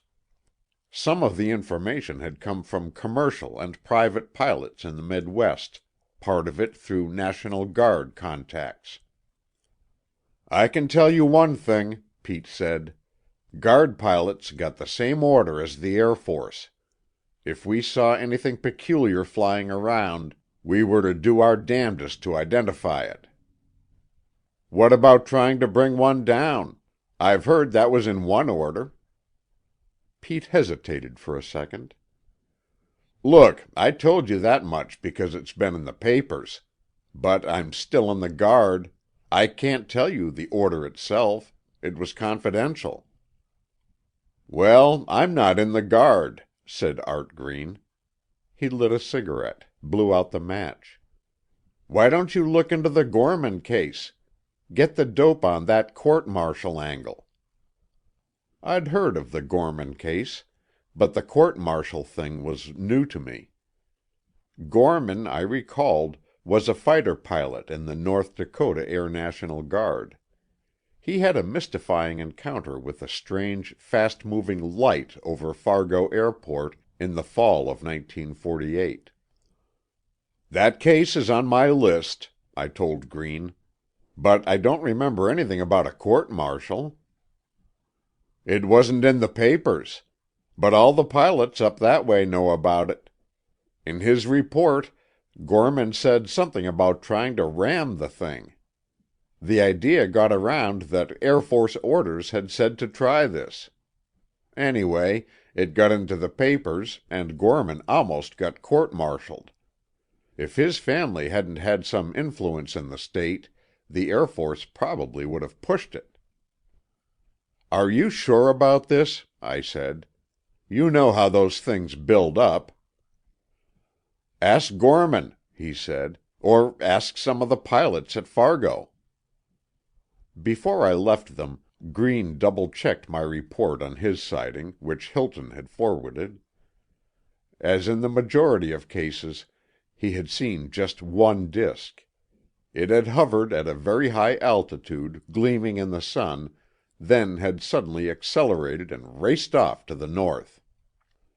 "I couldn't tell its size or speed," said Green, "but if it was as high as I think, it must have been pretty big." Pete told me later that Green believed the disk had been at least 20 miles high, because it was well above the clouds at 30,000 feet. "It's kind of hard to believe," said Pete. "The thing would have to be a lot bigger than a B-29 and the speed over 2,000 miles an hour." "You know what they said about the Mantell saucer," I reminded him. "Some of the Godman Field people said it was at least 300 feet in diameter." "I've heard it was twice that," said Pete. "You know any Kentucky National Guard pilots?" I asked. "One or two," said Pete. "But they couldn't tell me anything. It was hushed up too fast." That evening I talked with the airline official, whom I knew well enough to call by his first name. I put it to him bluntly. "Dick, if you're under orders not to talk, just tell me. I'm trying to find out whether Project Saucer has muzzled airline pilots."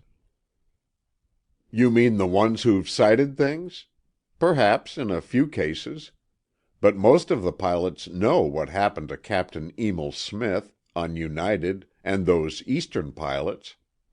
They keep still so they won't be laughed at. Also, the airlines don't like their pilots to talk for publication." "I've heard of several cases," I said, where Air Force intelligence is supposed to have warned pilots to keep mum. 2 of the reports came pretty straight." He made a gesture. "That could be. I'm not denying that airline pilots, and that includes ours, see these things all the time.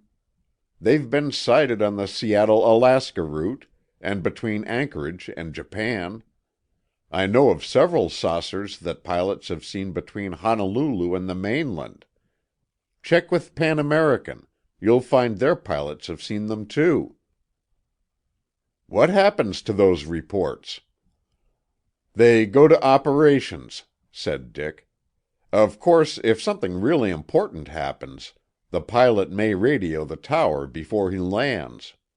Then the CAA gets word to the Air Force, and they rush some intelligence officers to quiz the pilots.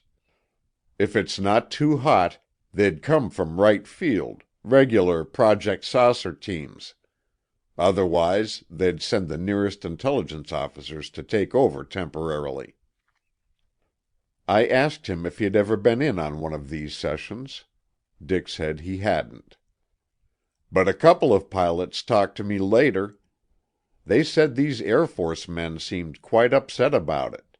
They pounced on everything these boys said about the thing's appearance, how it maneuvered, and so on." "What do your pilots think the saucers are?" Dick gave me a slightly ironic grin. "Why ask me? Captain Blake says you've been getting it firsthand." "I wasn't pulling a fast one," I protested. "We're not going to quote actual names or sources, unless people okay it." "Sure, I know that," said Dick. "But you've got the answer already. Some pilots say interplanetary, some say guided missiles. A few, a very few, still think it's all nonsense, because they haven't seen any." "What do you think?" "I don't know the answer," said Dick, "but I'm positive of one thing. Either the Air Force is sitting on a big secret, or they're badly scared because they don't know the answer." During the next week or so, I covered several Northwest and mountain states. Although I was chiefly trying to find out about Project Saucer, I ran into 2 sightings that were not on my list. One of these had occurred in California, at Fairfield-Suisan Air Force Base. A Seattle man who had been stationed there gave me the details. It was on the night of December 19th, with unusually high winds sweeping across the airfield. At times the gust reached almost 70 miles an hour.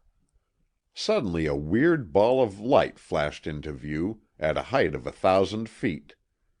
As the men on the base watched it, astonished, the mysterious light abruptly shot skyward. In an incredibly short time it reached an altitude of 20,000 feet and vanished. "Was there any shape outlined behind the light?" I asked the Seattle man.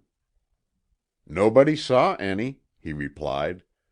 "It looked just like I said, a ball of light, going like a streak." "Did it leave any smoke behind it?" "You mean like an engine or a jet?" He shook his head. "Not a thing. And it didn't make a sound, even when it shot up like that." "Did you hear any guesses about it, or reports later on?"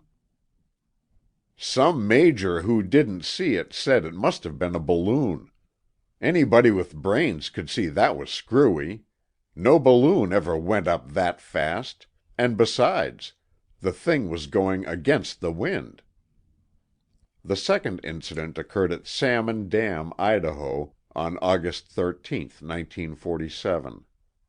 When I heard the date, it sounded familiar. I checked my sightings file and saw it was the same day as the strange affair at Twin Falls, Idaho. In the Twin Falls case, the disk was sighted by observers in a canyon. There was one interesting difference from the usual description. This disk was sky blue, or else its gleaming surface somehow reflected the sky because of the angle of vision. Although it was not close to the treetops, the observers were amazed to see the trees whip violently when the disk raced overhead, as though the air was boiling from the object's swift passage. At Salmon Dam that same day, 2 miners heard an odd roaring sound and stared into the sky. Several miles away, 2 brightly gleaming disks were circling at high speed. "It was like 2 round mirrors whirling around the sky," one of the men was later quoted as saying. "They couldn't have been any ordinary planes, not round like that, and they were going too fast." During this part of my trip, I also was told that one saucer had fallen into a mountain lake. This came to me second-hand. The lone witness was said to have rushed over to his car to get his camera as the disk approached. When it plunged toward the lake, he was so startled that he failed to snap the picture until the moment it struck. This story sounded so flimsy that I didn't bother to list it. Months later a Washington newsman confirmed at least part of the lake story. When he first related it, I thought he had fallen for a gag. "I heard that yarn," I said. "Don't tell me you believe it." "I come from Idaho," he told me, "and I happen to know the fellow who took the picture. Maybe it wasn't a disk, but something fell into that lake." "Did you see the picture?" "Yes, at the Pentagon." At my surprised look, he added, "That was long before they clamped down. I was talking to an Air Force officer about this lake thing, and he showed me the picture." "What did it look like?" "You couldn't tell much about it. Just a big splash and a blur where something went under.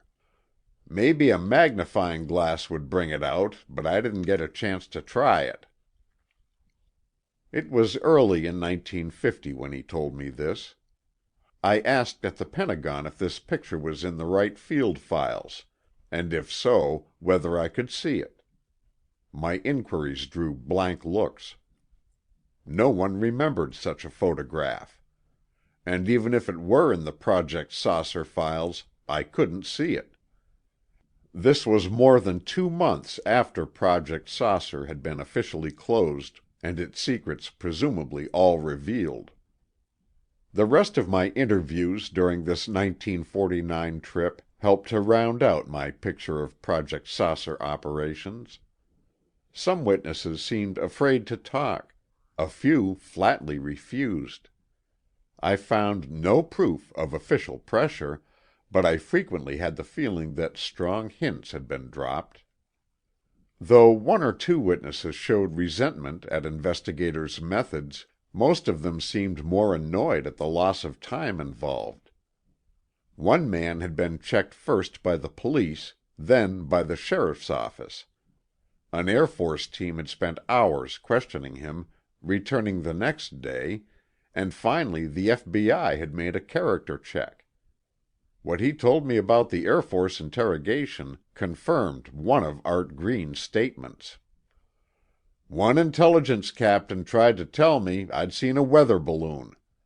I called up the airport and had them check on release schedules. They said next day it didn't fit any schedules around this area. Anyway, the wind wasn't right, because the thing I saw was cutting into the wind at a 45-degree angle." Other witnesses told me that investigators had suggested birds, meteors, reflections on clouds, shooting stars, and star shells as probable explanations of what they had seen. I learned of one pilot who had been startled by seeing a group of disks racing past his plane. Air Force investigators later suggested that he had flown through a flock of birds, or perhaps a cluster of balloons.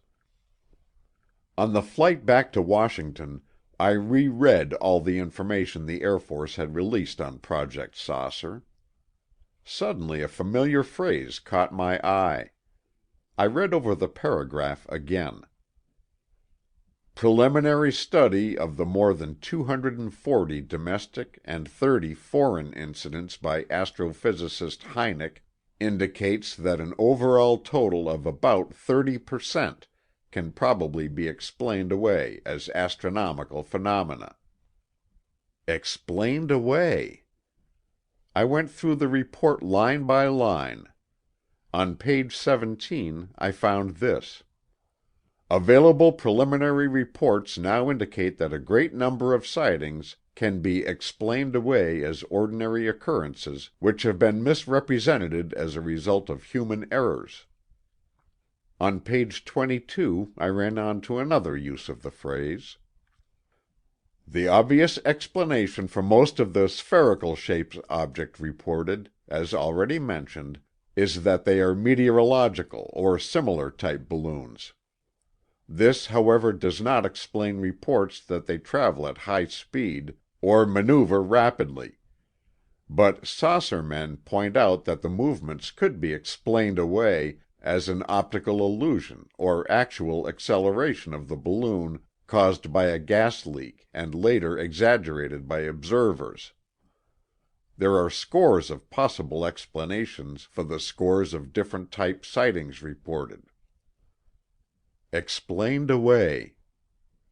It might not mean anything. It could be just an unfortunate choice of words. But suppose that the real mission of Project Saucer was to cover up something, or that its purpose was to investigate something serious, at the same time covering it up step by step. The Project Saucer teams, then, would check on reports and simultaneously try to divert attention from the truth, suggesting various answers to explain the sightings. Back at Wright Field, analysts and intelligence officers would go over the general picture and try to work up plausible explanations which, if necessary, could even be published. Explaining away would be one of the main purposes of Project personnel. These words would probably be used in discussions of ways and means. They would undoubtedly be used in secret official papers. And since this published preliminary report had been made up from censored secret files, the use of those familiar words might have been overlooked, since, read casually, they would appear harmless. If the report had been thrown together hastily, the use of these telltale words could be easily understood, and so could the report's strange contradictions. As an experiment, I fixed the idea firmly in mind that Project Saucer was a cover-up unit. Then I went back once more and read the items quoted above. The effect was almost startling. It was as though I were reading confidential suggestions for diverting attention and explaining away the sightings, suggestions made by project members and probably circulated for comment. "Now wait a minute," I said to myself. "You may be dreaming up this whole thing." Trying to get back to a neutral viewpoint, I skimmed through the other details of project operations as described in the report. The order creating Project Saucer was signed on December 30, 1947. The actual code name was not Saucer, but since for some reason the Air Force still has not published the name, I have followed their usage of Saucer in its place. On January 22, 1948, 2 weeks after Captain Mantell's death, the project officially began operations. Preliminary investigation at Godman Field had been done by local intelligence officers. Project Saucer was set up under the Air Materiel Command at Wright Field. Contracts were made with an astrophysicist, Professor Joseph Hynek, also a prominent scientist, still unidentified, and a group of evaluation experts, Rand Corporation.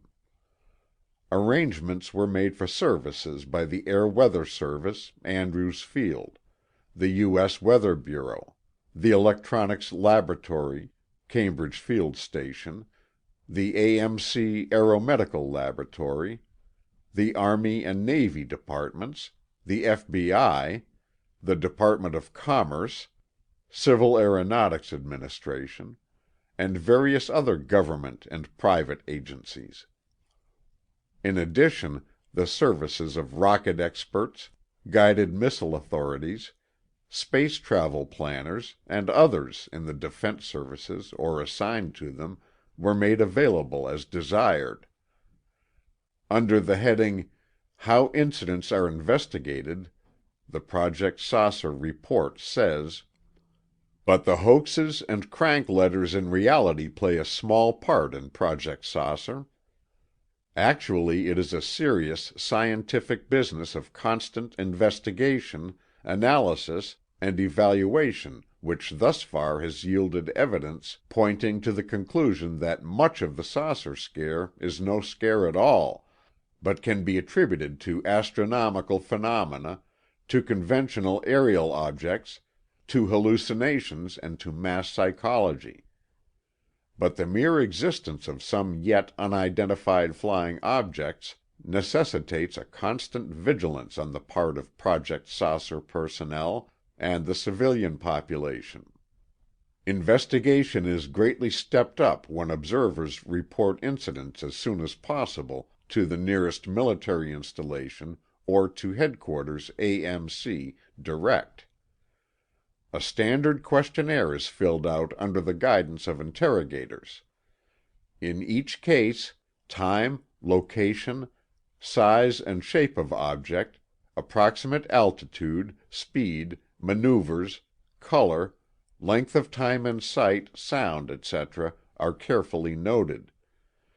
This information is sent in its entirety, together with any fragments, soil photographs, drawings, etc., to Headquarters AMC. Here, highly trained evaluation teams take over. The information is broken down and filed on summary sheets, plotted on maps and graphs, and integrated with the rest of the material, giving an easily comprehended overall picture. Duplicate copies on each incident are sent to other investigating agencies, including technical labs within the Air Materiel Command. These are studied in relation to many factors, such as guided missile research activity, weather and many others, atmospheric sounding balloon launchings, commercial and military aircraft flights, flights of migratory birds, and a myriad of other considerations which might furnish explanations.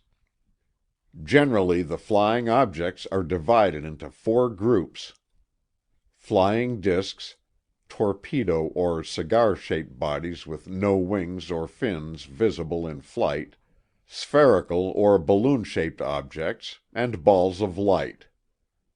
The first 3 groups are capable of flight by aerodynamic or aerostatic means, and can be propelled and controlled by methods known to aeronautical engineers.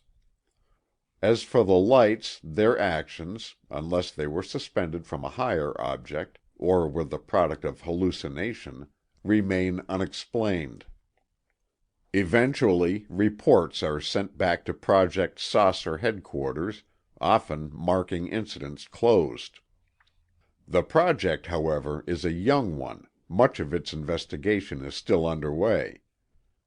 Currently, a psychological analysis is being made by AMC's Aeromedical Laboratory to determine what percentage of incidents are probably based on errors of the human mind and senses. Available preliminary reports now indicate that a great number can be explained away as ordinary occurrences which have been misrepresented as a result of these human errors. Near the end of the last page, a paragraph summed up the report. "The saucers are not a joke. Neither are they cause for alarm to the population. Many of the incidents already have answers. Meteors, balloons, falling stars, birds in flight, testing devices, etc.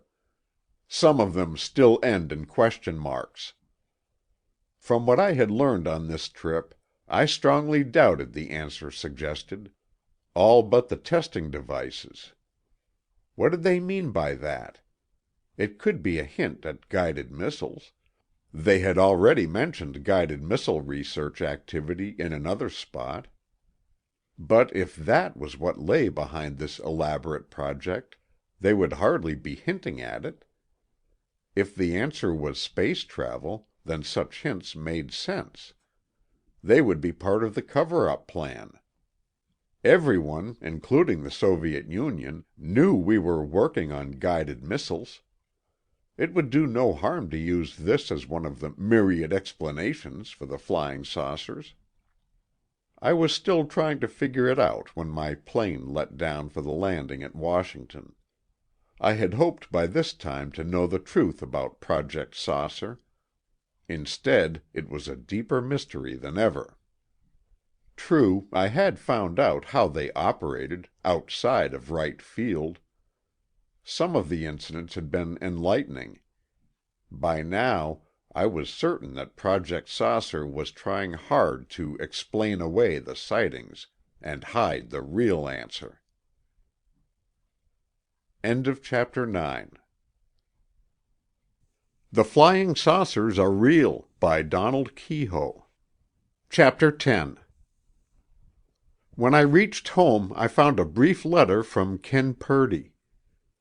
Dear Don, the Mantell and Eastern cases both look good. I don't see how they can brush them off.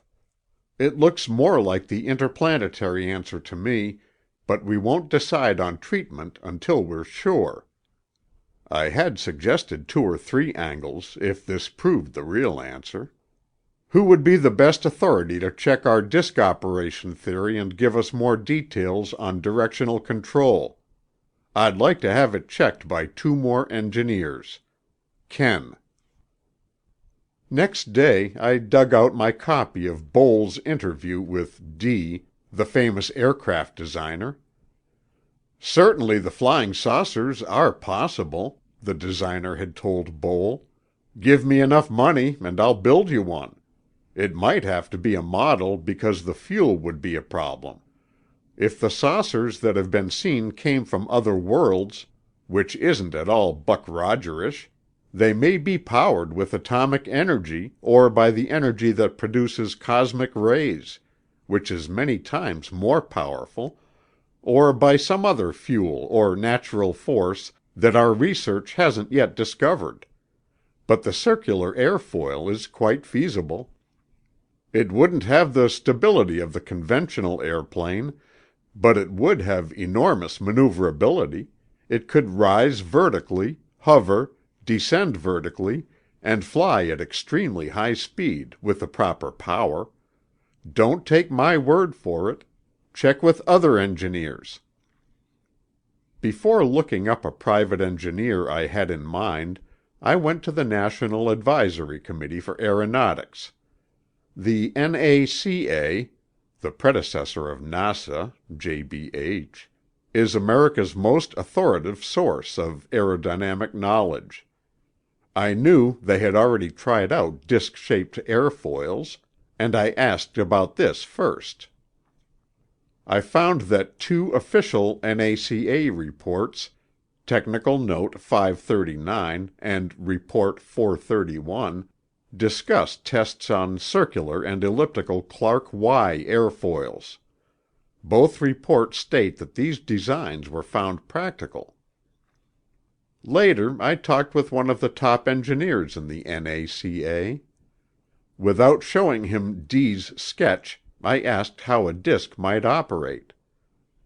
"It could be built with variable direction jet or rocket nozzles," he said. "The nozzles would be placed around the rim, and by changing their direction, the disc could be made to rise and descend vertically. It could hover, fly straight ahead, and make sharp turns. Its direction and velocity would be governed by the number of nozzles operating, the power applied, and the angle at which they were tilted. They could be pointed toward the ground, rearward, in a lateral direction, or in various combinations. A disk flying level, straight ahead, could be turned swiftly to right or left by shifting the angles of the nozzles, or cutting off power from part of the group. This method of control would operate in the Earth's atmosphere and also, using rocket power, in free space, where conventional controls would be useless. The method he had described was not the one which D had outlined. "What about a rotating disk?" I asked the NACA man. "Suppose you had one with a stationary center and a large circular section rotating around it. The rotating part would have a camber built into it, or it would have slotted vanes." He gave me a curious look. "Where'd you get that idea about the camber?" I told him it had come to me from True. "It could be done," he said. "The slotted vanes method has already been tried. There's an engineer in Glendale, California, who's built a model. His name's E.W.K." He gave me a few details on how a cambered or slotted vane rotating disk might operate, then interrupted himself to ask me what I thought the saucers were. "They're either interplanetary or some secret development," I said. "What do you think?" "The NACA has no proof they even exist," he answered. When I left the building a few minutes later, I was still weighing that statement. If the Air Force or the Navy had a secret disk device, the NACA would almost certainly know about it.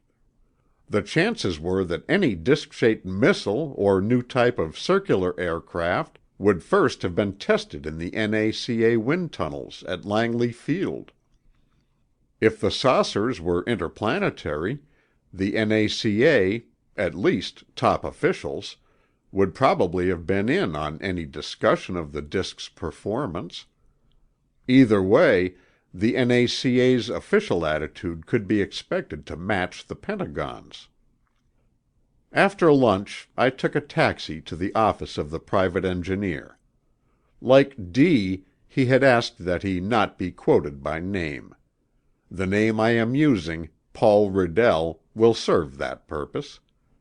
Riddell is a well-known aeronautical engineer. He has worked with major aircraft companies and served as a special consultant to government agencies and the industries. He is also a competent pilot. Although I had known him several years, he refused at first to talk about the saucers. Then I realized he thought I meant to quote him. I showed him some of the material I had roughed out, in which names were omitted or changed as requested. "All right," Riddell said finally. "What do you want to know?" "Anything you can tell us. But first, your ideas on these sketches." I showed him D's drawings and then gave him the high points of the investigation. When I mentioned the mystery light incident at Fairfield-Suisan Air Force Base, Riddell sat up quickly. "The Gorman case again." "We heard about some other light cases," I said. "One was at Las Vegas." "I know about that one. That is, you mean the green light—" "Wait a minute." Riddell frowned into space for a few seconds. "You say that Fairfield-Suisan sighting was on December 3rd? Then the Las Vegas sighting was only a few days later. It was the first week of the month, I'm positive." "Those light reports have got me stumped," I said. "A light just can't fly around by itself, and those 2-foot disks—" "You haven't worked on the Gorman case?" asked Riddell. I told him I hadn't thought it was coming up on my schedule. "Leave these sketches here," he said. "Look into that Gorman sighting. Then check on our plans for space exploration. I'll give you some sources. When you get through, come on back and we'll talk it over." The Gorman saucer dogfight had been described in newspapers. The pilot had reported chasing a swiftly maneuvering white light, which had finally escaped him. Judging from the Project "Saucer" preliminary report, this case had baffled all the Air Force investigators. When I met George Gorman, I found him to be intelligent, cool-headed, and very firmly convinced of every detail in his story. I had learned something about his background. He had had college training. During the war, he had been an Air Force instructor, training French student pilots. In Fargo, his home, he had a good reputation, not only for veracity, but as a businessman. Only 26, he was part owner of a construction company, and also the Fargo representative for a hardware store chain. Even knowing all this, I found it hard at first to believe some of the dogfight details. But the ground observers confirmed them. It was about 9 o'clock in the evening, October 1st, 1948. Gorman, now an Air National Guard lieutenant, had been on a practice flight in an F-51 fighter. The other pilots on this practice patrol had already landed. Gorman had just been cleared by the CAA operator in the Fargo Airport Tower when he saw a fast-moving light below his circling fighter. From his altitude, 4,500 feet, it appeared to be the tail light of a swiftly flying plane. As nearly as he could tell, it was 1,000 feet high, moving at about 250 miles per hour. Gorman called the tower to recheck his clearance. He was told the only other plane in the area was a Piper Cub. Gorman could see the Cub plainly outlined below him. There was a night football game going on, and the field was brightly lighted. But the Cub was nowhere near the strange light. As the mystery light raced above the football field, Gorman noticed an odd phenomenon. Instead of seeing the silhouette of a plane, he saw no shape at all around the light. By contrast, he could see the Cub's outline clearly. Meantime, the airport traffic controller, L.D. Jensen, had also spotted the queer light. Concerned with the danger of collision, he said later that he too thought it a plane's tail light. He trained his binoculars on it. Like Gorman, he was unable to distinguish a shape near the light. Neither could another CAA man who was with him in the tower, a Fargo resident named Manuel E. Johnson. Up in the F-51, Gorman dived on the light, which was steadily blinking on and off. "As I closed in," he told Project Saucer men later, "it suddenly became steady and pulled up into a sharp left turn. It was a clear white and completely roundabout 6 to 8 inches in diameter. I thought it was making a pass at the tower. I dived after it and brought my manifold pressure up to 60, but I couldn't catch the thing." Gorman reported his speed at full power as 350 to 400 miles per hour. During the maneuvers that followed, both the CAA men watched from the tower. Jensen was using powerful night glasses, but still no shape was visible near the mysterious light. The fantastic dogfight continued for 20 minutes. Gorman described it in detail.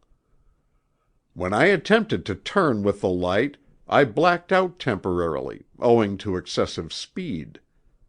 I am in fairly good physical condition, and I don't believe there are many, if any, pilots who could withstand the turn and speed affected by the light and remain conscious.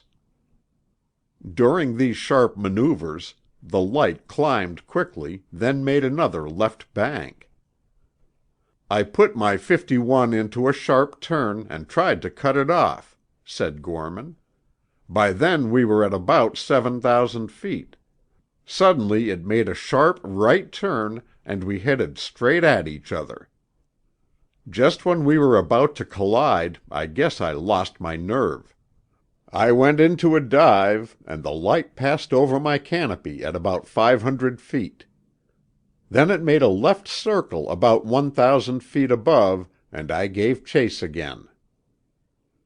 When collision seemed imminent a second time, the object shot straight into the air. Gorman climbed after it at full throttle. Just about this time, 2 other witnesses, a private pilot and his passenger, saw the fast-moving light. The pilot was Dr. A.D. Cannon, an oculist. His passenger was Einar Nelson. Dr. Cannon later told investigators the light was moving at high speed.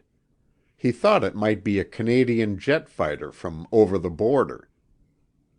A careful check with Canadian air officials ruled out this answer.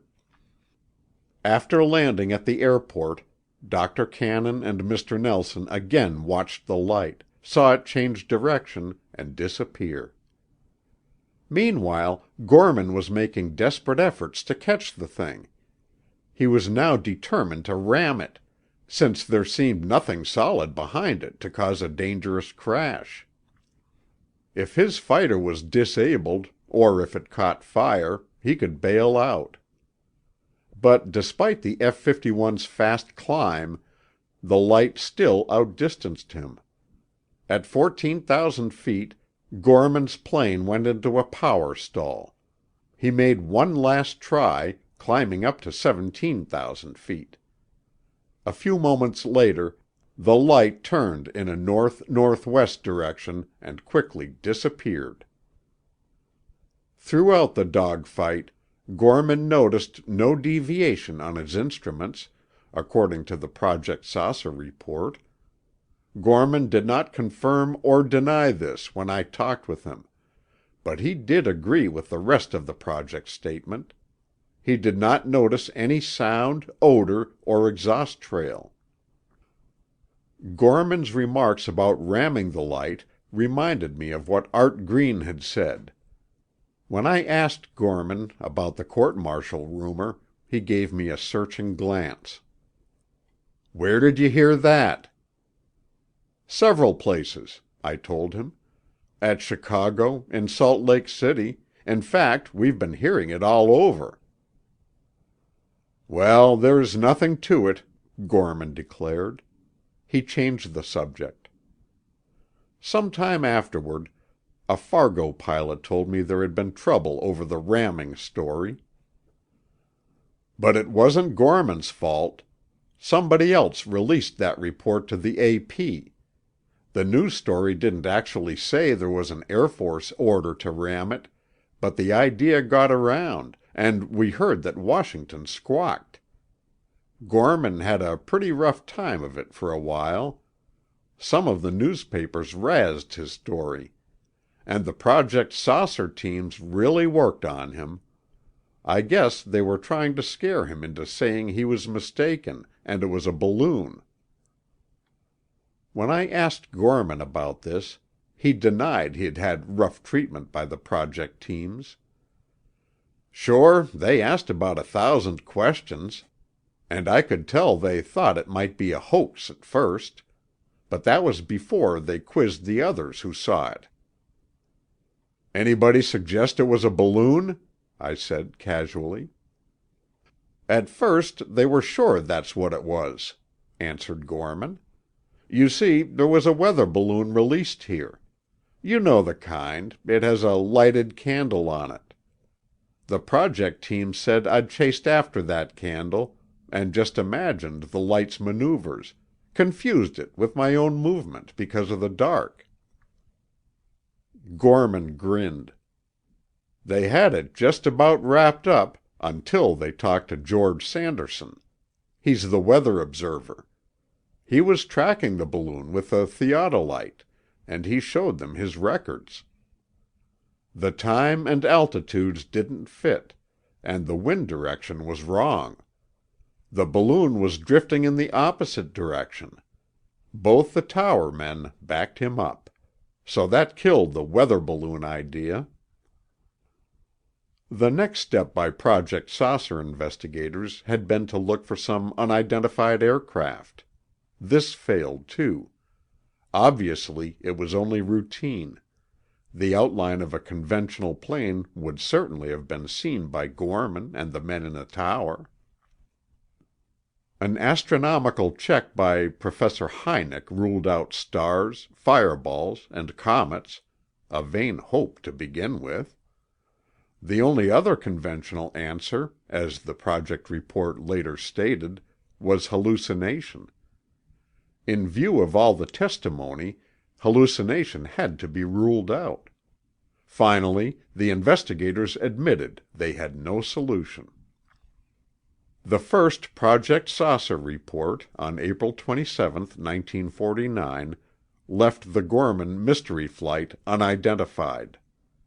In the Saturday Evening Post of May 7, 1949, Sidney Shallett analyzed the Gorman case in the second of his articles on flying saucers.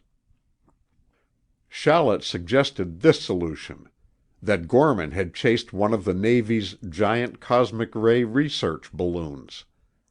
Each of these huge balloons is lighted, so that night-flying planes will not collide with the gas bag or the instrument case suspended below.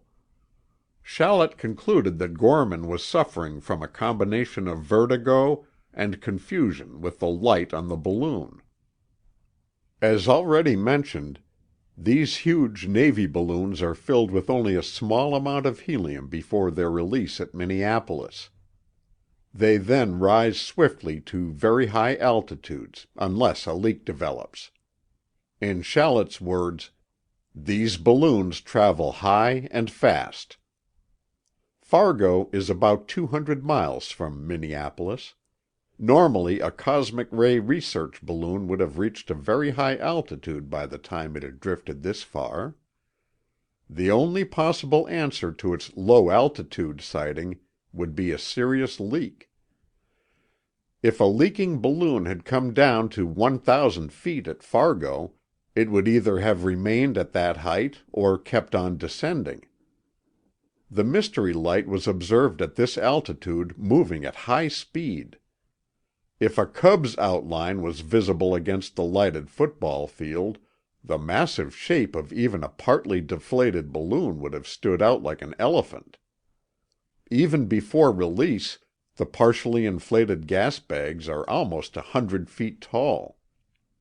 The crowd at the football game would certainly have seen such a monstrous shape above the glare of the floodlights, for the plastic balloons gleam brightly in any light rays. The two CAA men, watching with binoculars, could not possibly have missed it. For the cosmic balloon answer to be correct, this leaking gas bag would have had to rise swiftly to 17,000 feet, after a loss of helium had forced it down to 1,000. As a balloon pilot, I know this is impossible. The Project Saucer report said unequivocally, the object could outrun and outspeed the F-51 and was able to attain a much steeper climb and to maintain a constant rate of climb far in excess of the Air Force fighter. A leaking balloon?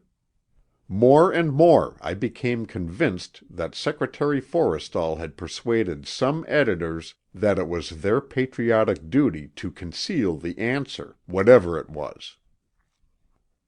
That thought had begun to worry me, because of my part in this investigation. Perhaps John Steele had been right, and we shouldn't be trying to dig out the answer. But I had already told Purdy, and he had agreed, that if national security was involved, we would drop the thing completely. By the time I had proved the balloon answer wrong, I was badly puzzled. The idea of a disembodied light was the hardest thing to swallow that I'd come across so far. And yet there were the other light reports, the strange sighting at Fairfield-Suisan Field, the weird green lights at Las Vegas and Albuquerque, And there was the encounter that Lieutenant H.G. Combs had had one night above Andrews Field, near Washington, D.C. This incident had occurred on November 18, 1948, 6 weeks after Gorman's experience. Combs, flying with another lieutenant named Jackson, was about to land his T-6 at 9:45 p.m. when a strange object loomed up near him. It looked like a grayish globe, and it gave off an odd, fuzzy light. Combs chased the weird object for over 10 minutes, during which it appeared to evade every move he made.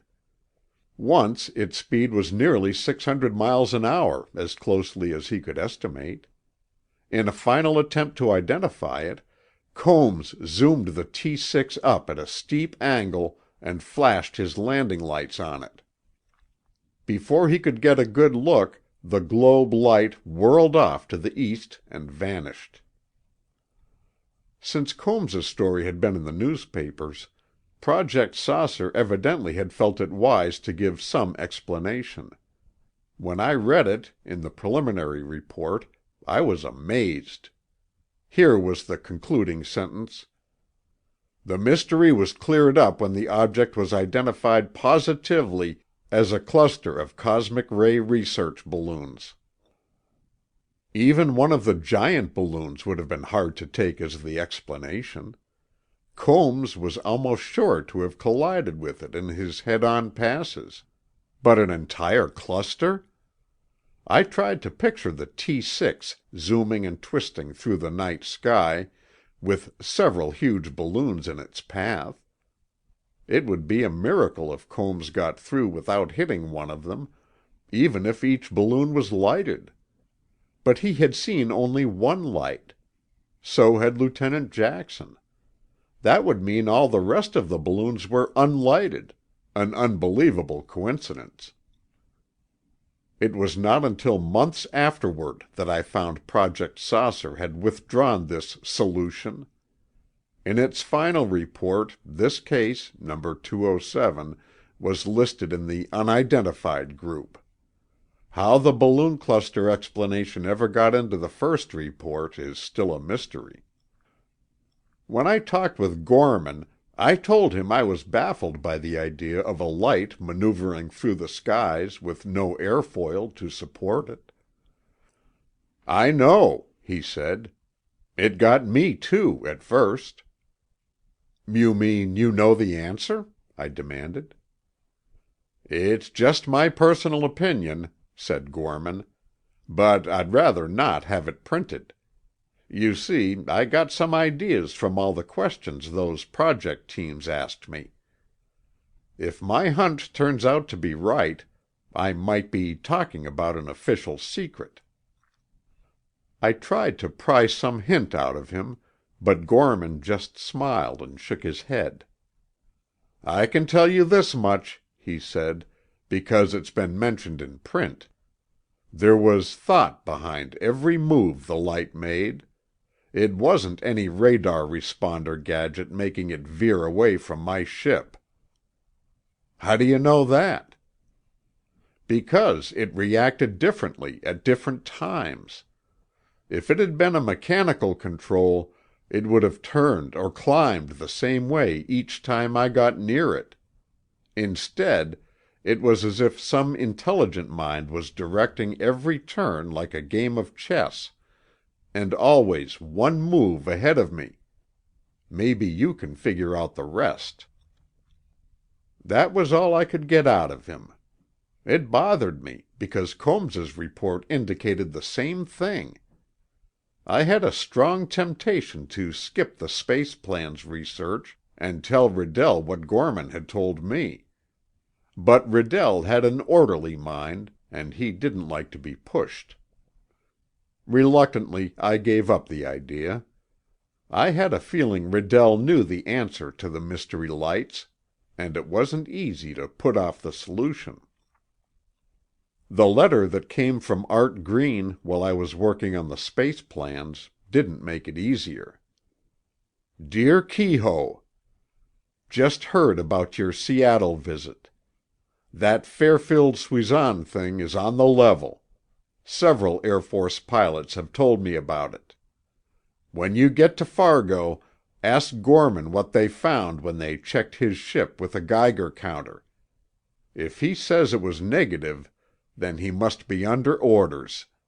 I happen to know better. Yours, Art Green. End of chapter 10.